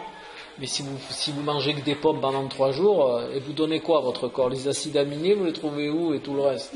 Et la pomme, c'est bon dans une alimentation physiologique où il y a d'autres choses, mais la pomme toute seule, au bout de 3 jours, votre corps, il va vous dire, c'est comme les jeunes, hein, les jeunes, il faut être très entraîné. C'est une démarche spirituelle fais pas des jeûnes comme ça. Par contre, vous pouvez faire ce qu'on appelle des jeûnes physiologiques qui sont très performants pour reposer le corps, pour lui redonner de l'énergie. C'est-à-dire, vous mangez le soir à 17h et vous remangez le lendemain à midi. Et vous faites ça 3 fois par semaine. C'est ce qu'on appelle des jeûnes physiologiques. Ça repose l'estomac, ça repose l'intestin, ça repose le foie, la vésicule, ça donne le temps au corps d'éliminer gentiment, ça décharge vos intestins. Entre-temps, entre 17h le soir et le lendemain midi, vous pouvez prendre des tisanes, de l'eau, pas trop non plus, et ça va drainer. Et ça, c'est pas dangereux. Le jeûne pour les gens qui n'y sont pas préparés, qui n'ont pas l'habitude, à qui c'est pas une démarche spirituelle, ça peut être très ennuyeux. Il ne faut pas faire un jeûne comme ça, tiens, je vais jeûner 3 jours, machin. Et les monodiètes, c'est pareil. Monodiète, non, on fait des jeûnes physiologiques, 17h midi, votre corps, à la longue, il se repose gentiment, il n'y a pas de stress, il n'y a rien, il se décharge tranquille, et puis voilà. Pas la peine de rentrer dans les trucs extrêmes. De toute façon, les choses extrêmes pour le corps, c'est pas bon. Il supporte pas. À la longue, il va vous faire un truc. Parce que il vous fait un truc parce que c'est sa manière de parler. Hein. Voilà. Maintenant, il y a quand même un truc qu'il faut savoir aussi, c'est la famille des B, des vitamines B. Ça, c'est important de les faire doser. Donc, il y a un examen qui s'appelle l'homocystéine, qui n'est pas remboursé, mais qui n'est pas très très cher. Et suivant le taux d'homocystéine, ça va dire si vous manquez de folate ou pas. Déjà de vitamine B9, de B12, qui est quand même qui sont des vitamines importantes pour la méthylation. La méthylation, c'est l'épigénétique, c'est ce qui allume et éteint vos gènes. Donc ça, c'est important. Parce que les vitamines B, elles rentrent dans tellement de processus, et notamment dans celui de la méthylation, qui est votre information épigénétique pour vos gènes. Hein.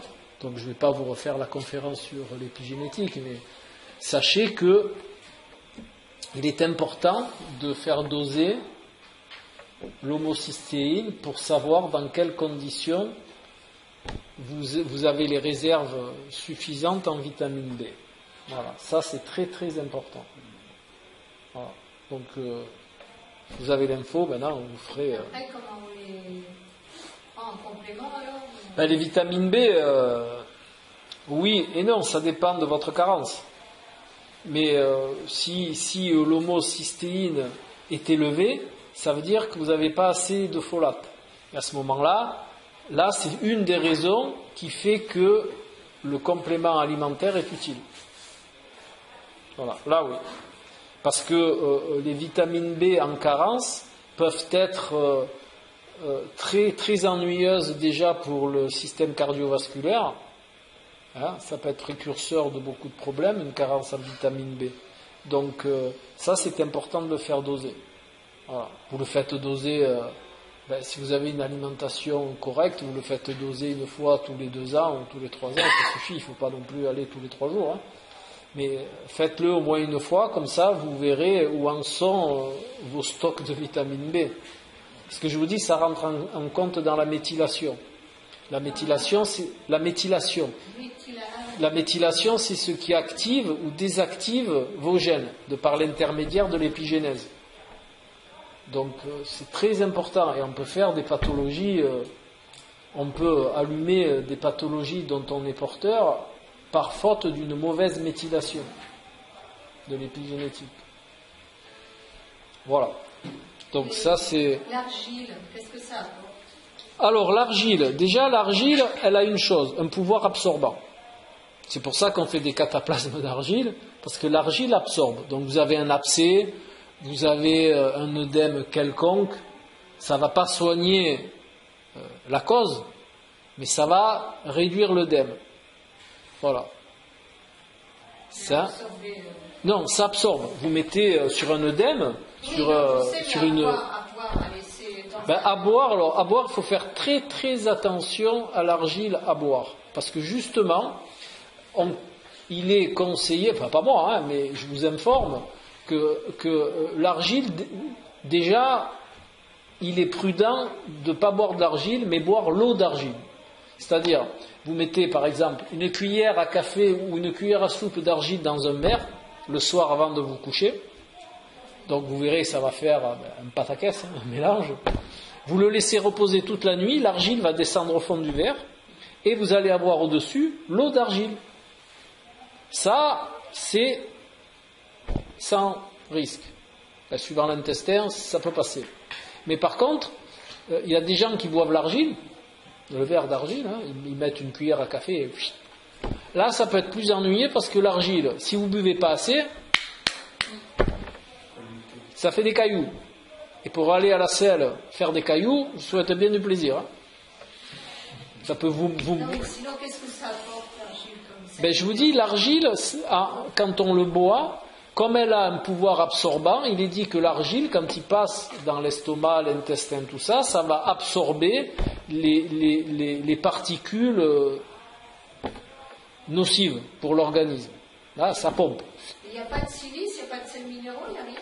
Oui, vous avez un peu de silice, mais bon, la silice, vous avez par exemple la silice tirée de l'ortie, qui est beaucoup moins ennuyeuse, qui est même de bonne aloi par rapport à boire de l'argile. Hein. C'est pas, vous prenez de la silice organique, il y en a deux qui sont de bonne qualité, c'est l'ortie-silice et la dexyle. Voilà.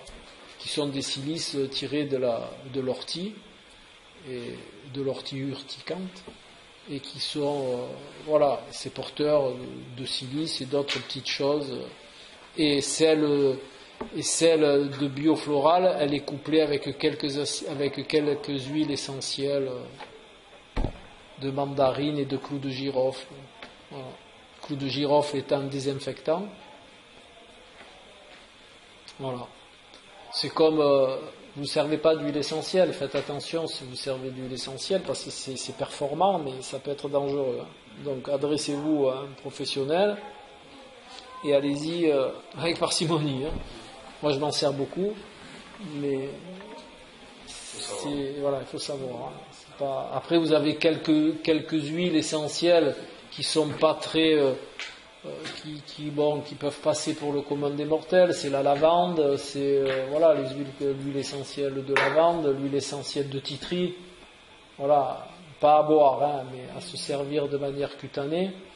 D'abord vous faites un test, hein, vous mettez quelques gouttes dans le pli du coude, vous le gardez 12 heures, s'il n'y a pas de boursouflure et que ça ne vient pas rouge, c'est que vous n'êtes pas allergique. À partir de ce moment-là, vous pouvez mélanger une autre huile. Voilà. Mais sans ça, pour ceux qui ont des problèmes de peau, par exemple, sans aller chercher les huiles essentielles et les produits qui coûtent la peau des fesses, vous prenez l'huile dont se servent les Indiens, l'huile de sésame, en médecine ayurvédique, et pour tous les problèmes de peau, ça peut aider, par exemple. Voilà. Ou les femmes qui se mettent des masques à 50 € le machin, vous mettez un jour sur deux, vous mettez... l'huile de sésame sur la peau, ça va elle peut vous déquifer. C'est comme l'huile de noix de coco, qui est un complément alimentaire aussi, hein, qui est dite merveilleuse pour les intestins. Alors méfiez-vous de la dose, hein, parce que vous avez des intestins qui sont sensibles. Si vous passez de la cuillère à café à la cuillère à soupe, hein, vous pouvez vous mettre les intestins à l'envers. Et la sève d'aloe vera, qui est dite aussi très bonne pour les intestins, faites attention à la dose, parce que la petite cuillère, à la cuillère à soupe ou au fond de verre, allez-y progressivement. De toute façon, tout ce que vous donnez à votre corps, qui est de ces origines-là, il faut y aller de manière progressive et tout doux. Voilà. Quand le corps n'est pas, c'est le problème de quand on part à l'étranger. Quand on part à l'étranger, on change de nourriture du jour au lendemain. Ben, votre corps, il faut l'habituer gentiment. Quand vous allez en Inde, vous ne prenez pas un riz épicé le premier jour. Commencez la première semaine à prendre du riz blanc. Quand vous avez passé une semaine à manger du riz blanc, eh bien, la deuxième semaine, vous incorporez dans votre riz blanc, un peu, si vous avez envie de goûter du riz fait à leur manière, vous mettez un petit peu de riz de leur truc dans votre riz blanc. Et de cette manière-là, vous y allez progressivement et vous ne stressez pas votre organisme. Si vous prenez un riz épicé le premier jour où vous êtes là-bas, entre le changement d'habitude, le décalage horaire et tout le reste, c'est sûr que vous allez vous mettre l'intestin à l'envers. Après, vous avez des gens qui supportent, mais parce qu'ils ont une constitution hors du commun. Voilà. Moi, j'ai un ami, celui avec qui je partais tout le temps, lui, c'était 48 heures d'adaptation. Voilà. Moi, il me fallait 10 jours, lui, c'était 48 heures. 48 heures au riz blanc, après, il pouvait ingurgiter ce qu'il voulait. Voilà. Moi, il me fallait 10 jours. Je prenais n'importe quoi, là, j'étais à l'envers. Bon, après, on a tous une sensibilité différente. Voilà. Donc, vous avez d'autres questions, gentes dames et gentes messieurs? Allez. Parce que l'eau, elle est impropre. Voilà. Mais ça dépend des sociétés qui la distribuent, ça dépend de plein. Il a fait tous les tests de la création sur l'eau. Et vous verrez, hein, l'eau a une mémoire, même Luc Montagnier, celui qui a découvert le sida. Après, il a fait il a repris les travaux de Benveniste sur l'eau. Voilà. Eh bien, quand vous regardez les résultats, l'eau du robinet, vous la regardez de loin. Hein. Bon, l'eau en bouteille, elle a des problèmes aussi, mais moins. C'est dans du plastique qui décharge quand même, à la longue. Hein? Oui, mais... Oui, c'est vous qui êtes au bout du fil. Voilà, c'est moi qui suis au bout de la chaîne, hein, donc forcément... On trouve encore de l'eau en bouteille de verre. C'est très rare. Hein. C'est très rare. Hein. C'est réservé aux bars en général. Oui, mais on peut acheter chez les professionnels. Oui, mais bon, là, il faut... se faire livrer. Il faut se faire livrer, et puis c'est cher. Hein. C'est cher. Mais c'est vrai que ça existe encore, les bouteilles en verre. Ça existe encore. Mais c'est cher, ça. Il faut avoir les moyens. Hein. Bon, après, si vous avez les moyens, pourquoi pas. Hein. Après, il existe des procédés. Vous avez ce que vous pouvez mettre à votre arrivée d'eau, c'est l'osmose inverse et tout ça. Les osmoseurs qui filtrent bien l'eau du robinet. Mais par contre, c'est pareil, c'est cher, ça a un coût d'entretien, et puis plein de choses, quoi. Bon, maintenant, il y a un médecin qui, dans son bureau, je ne vous dirai pas le nom, avait mis un beau cadre avec marqué « L'argent n'a pas, la santé n'a pas de prix. Hein. » Voilà, maintenant, c'est chacun voit midi à sa porte. Hein. C'est un petit peu comme ce que vous disiez par rapport au bio, c'est pas forcément cher non plus, ça dépend comment on voit la chose. Ça dépend comment on voit la chose. Ça dépend le prix, à quel prix vous estimez votre santé. Parce que c'est pas forcément le nombre de bouteilles d'eau qu'on va boire par jour, même en bouteilles de verre, qui va faire qu'on va déséquilibrer son budget à la fin du mois. Non, il y a plein d'autres choses. Si vous regardez votre budget, c'est sûr qu'il y a des choses qui servent à rien, dans lesquelles vous mettez de l'argent. Et bon, mais après on part sur un autre schéma. Après, soit on a compris plein de choses, ou soit on en comprend moins. Ça sert à rien d'avoir, je sais pas moi, une Mercedes à 40 plaques. Il vaut mieux acheter une voiture un petit peu plus petite et puis manger de meilleure qualité. Après, c'est chacun voit midi à sa porte. Hein. C'est toujours pareil. Et après, c'est chacun. Hein, on est tous différents. Le bio, en général, la confiance qu'on peut porter après ça. Alors, le bio, il y a tout dans le bio. Il y a tout et rien. Les bio de grande surface, il est fait en Chine. Donc, allez contrôler ce qui se passe en Chine. C'est sûr qu'il leur file un cahier des charges. Hein. Le cahier des charges, il est fait ici. Hein. Mais il leur donne aux Chinois, et les Chinois, ils vous renvoient le produit selon les cahiers des charges. Allez voir, voilà. Donc, moi, le bio de grande surface dans le genre Bjorg et compagnie, là, voilà. Après, le bio de magasin bio, c'est exactement pareil. Il y a bio et bio. Alors, à mon avis, mais c'est mon expérience et ça n'engage que moi, tous les tests que j'ai faits et tout ce que j'ai expérimenté, ce qui est à peu près... Vous avez deux chemins. Soit vous connaissez un producteur qui n'est pas forcément label bio, on s'en fout, mais que vous connaissez, que vous savez qui produit de manière adéquate, ben, vous pouvez prendre ces produits. Voilà. Vous allez au marché de la Libération, vous en avez qui se disent produits de la ferme, eh ben, ne les mangez pas, parce que c'est pire que ce que vous achetez à Carrefour. Donc, il faut vraiment savoir. Moi, par exemple, le quinoa, en France, c'est un Américain qui l'a implanté. Eh bien, c'est adressé à un laboratoire pour modifier le gène. C'est déjà pas mal. Et secondo, il accepte bien sûr les pesticides. Moi, le quinoa. Moi, le quinoa, écoutez. Je prends du quinoa français, parce que j'estime que si je peux faire travailler le français, c'est mieux. Et le quinoa français, voilà. Après tous les tests que j'ai faits, et tous les renseignements que j'ai eus, ceux qui sont le plus fiables, mais qui ne sont pas exempts non plus, mais bon, ils ont une déontologie qui est un petit peu mieux, c'est la chaîne Biocoop. Voilà. Parce qu'ils ont leurs propres tests, et ils ont leurs propres produits. Et ils contrôlent le AB. À Biocoop, par exemple, vous avez la marque que vous connaissez certainement, que vous avez déjà vu dans les magasins bio, qui est Marcal. C'est une marque qui fait surtout les céréales en paquet. Millet et compagnie, voilà.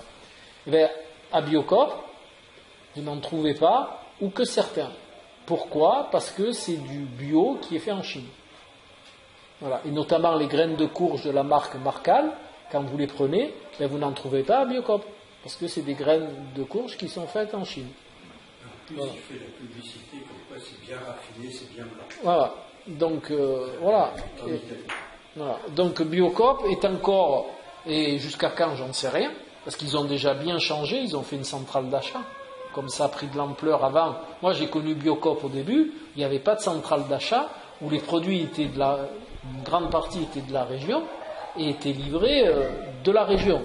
Maintenant, ils ont fait une centrale d'achat, donc les produits arrivent un peu plus verts, déjà, voilà, parce qu'il y a une centrale d'achat et qui livre tout le sud. Donc déjà, ça évolue. Mais bon, ils sont un petit peu obligés, puisque ça prend de l'ampleur, ils emploient le même système que les grandes surfaces.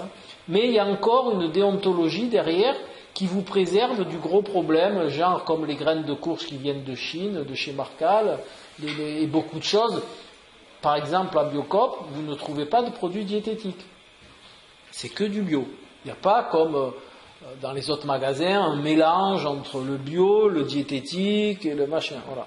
Et le truc, ils ont encore, et je vous dis, je ne sais pas pour combien de temps, ils ont leur propre contrôle. Ils contrôlent les produits.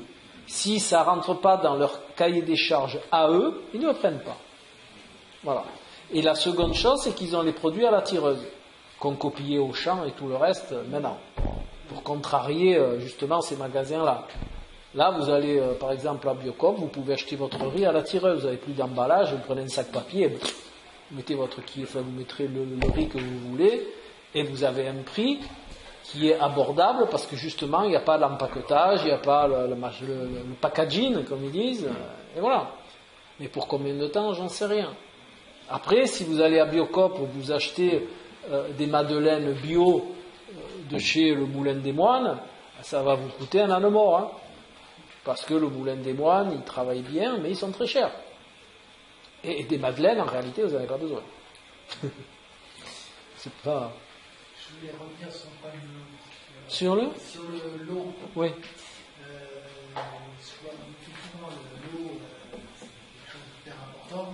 Bon, alors, je connais trois solutions. C'est soit vous allez chercher votre pack d'eau, alors vous allez vous en avez vraiment marre. Non, moi j'ai une solution pour ça. Oui. Je les fais livrer, les packs d'eau. Oui. Il me les monte à la maison et tout. C'est récent, ça. C'est Bah récent. oui, c'est pas. Bah, ça a 4-5 ans. Oui, voilà, ça, on peut faire ça. Alors, moi, j'exclus pour l'instant la chose inverse parce que c'est très cher. Ouais. Puis il faut changer les filtres, les charbons, tous les machins. J'ai utilisé en rando au Canada parce qu'il y a des particules qui c'est des micro-verres contenus dans la brousse. Il faut la pompe, il faut y mettre du muscle. Donc ça traverse la membrane, le truc du crâne. Alors, dernière solution, je connais quelques critiques, mais je veux entendre les vôtres, c'est les filtres. Les carafes à filtre, tout ça. Hein. Ou sur le on-tap, le Brita Ouais. on-tap. Oui, le Brita. Ouais. Voilà. Moi j'ai essayé ça aussi, c'est pas toujours, ça dépend le prix qu'on met dedans. La critique essentielle que j'ai entendue, c'est le fait qu'il y ait des ions d'argent dedans.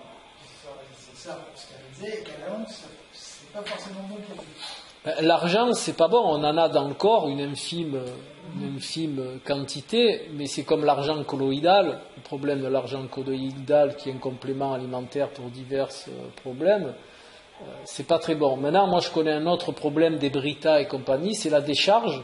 Si on ne change pas le filtre au bon moment. Bon. Il n'y a pas de solution à la fois, disons, d'un coût raisonnable et d'une efficacité correcte. Je pose des choses là, ça m'intéresse. Il y en aurait, mais elle est utopique, c'est d'avoir une source près de sa maison ou sur son terrain. Et encore, il faut qu'elle soit contrôlée. Hein. L'eau pourrie. Oui. L'eau de poisson, Ah, ça. bah oui. Moi, j'ai pas d'eau. Je suis en France. Ah, J'ai pas d'eau. oui, l'eau de pluie, oui. Mais disons que il n'y a pas tous les éléments. Alors l'autre source, j'allais chercher la console. Ah oui, comme ça. Oui. Et la console, j'ai pris ça pendant 20 ans, aucun problème. Mais au bout de 2 semaines, on jette. Ah oui, il ne faut pas la garder. Ça sent, Hein. hein. Oui, ça sent, oui, c'est Ça sûr. passe à travers la montagne, là, et effectivement, Mais bon. quelquefois il y a une moutons dessus. Si on est à côté, et puis il ne faut pas qu'il y ait une bête qui meure dans le. Il faut, voilà. Donc, pour moi, à l'heure actuelle, hein, la meilleure solution, ça serait l'eau en bouteille de verre. Mais c'est très cher, c'est chiant, et il faut la faire livrer. Bon. Maintenant, c'est toujours pareil, même les bouteilles en plastique, elles ont des problèmes. Le plastique, il décharge. Hein. À l'époque, il y avait du bisphénol A qui a été interdit maintenant. Mais bon, ils ont dû mettre autre chose pour le remplacer. Je leur fais confiance à tous ces gens-là.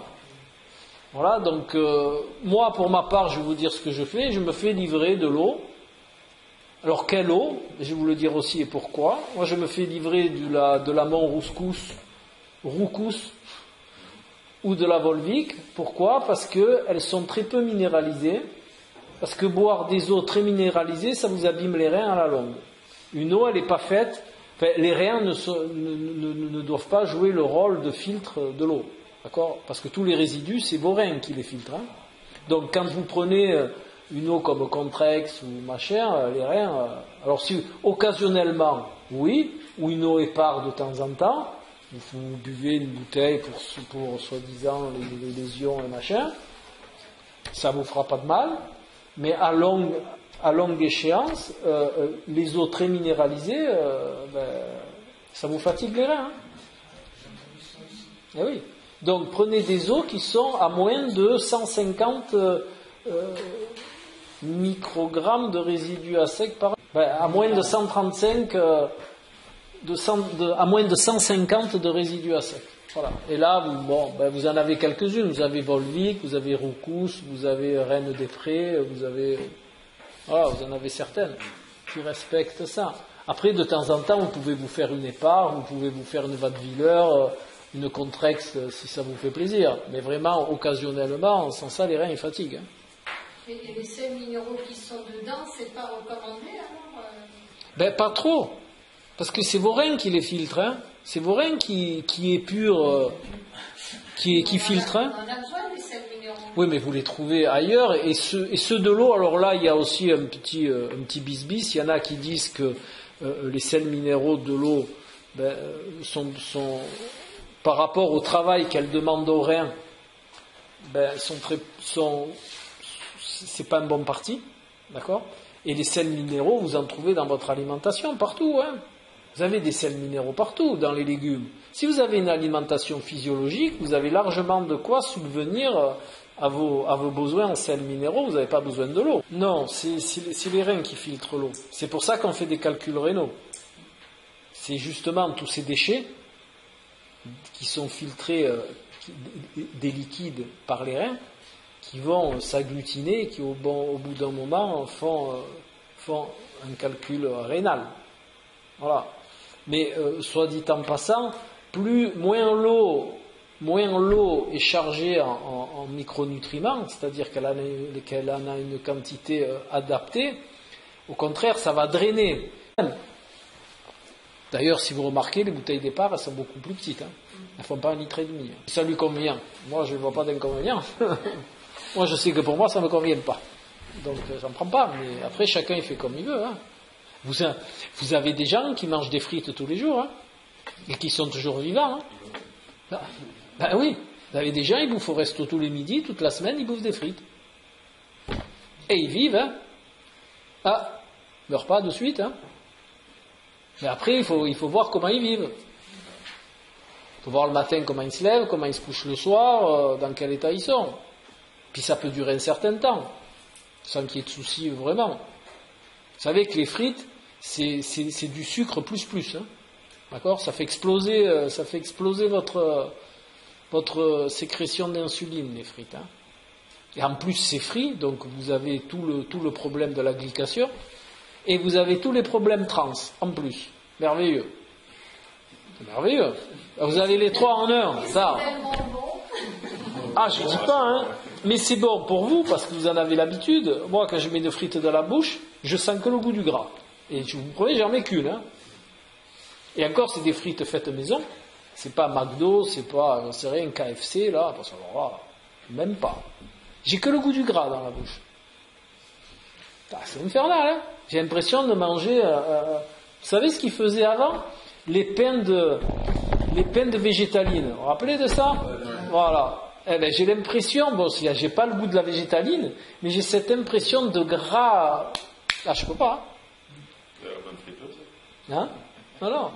Bon, ma mère. Elle est bien bonne friteuse. J'en ai pas. C'est ma mère qui fait les frites. De temps en temps, elle fait des frites, bon, que je suis là, j'en mange une ou deux, et même les siennes, elles ont le goût du gras, hein. C'est me faire, j'en mange deux, puis je peux plus. Donc, Ah ouais, on se déshabitue de certaines choses. Ah, mais on se déshabitue de tout. Mais après, on retrouve des goûts. Moi, j'ai retrouvé, quand j'ai arrêté le sucre, tout ça, j'ai retrouvé le goût sucré du poireau. Je l'avais complètement oublié. Le poireau est sucré. Vous mangez du poireau quand vous n'avez plus l'habitude du sucre, ben, je vous promets, c'est sucré. Alors que j'avais oublié ça depuis des années. C'est vrai que le sucre, c'est pas bon. Ah oui, le sucre, c'est quand vous arrêtez le sucre, vous trouvez tout sucré après. La carotte aussi, le sucre. Ah oui, vous trouvez tout sucré. Avant, quand je mangeais une pomme, avant, ben bon, c'est une pomme. Et la banane aussi, elle est très sucrée. Maintenant, quand je mange une pomme, putain, je suis hyper sucré. Hein. Et on ne s'en rend pas compte. On se rend compte après, mais pas avant. Hein.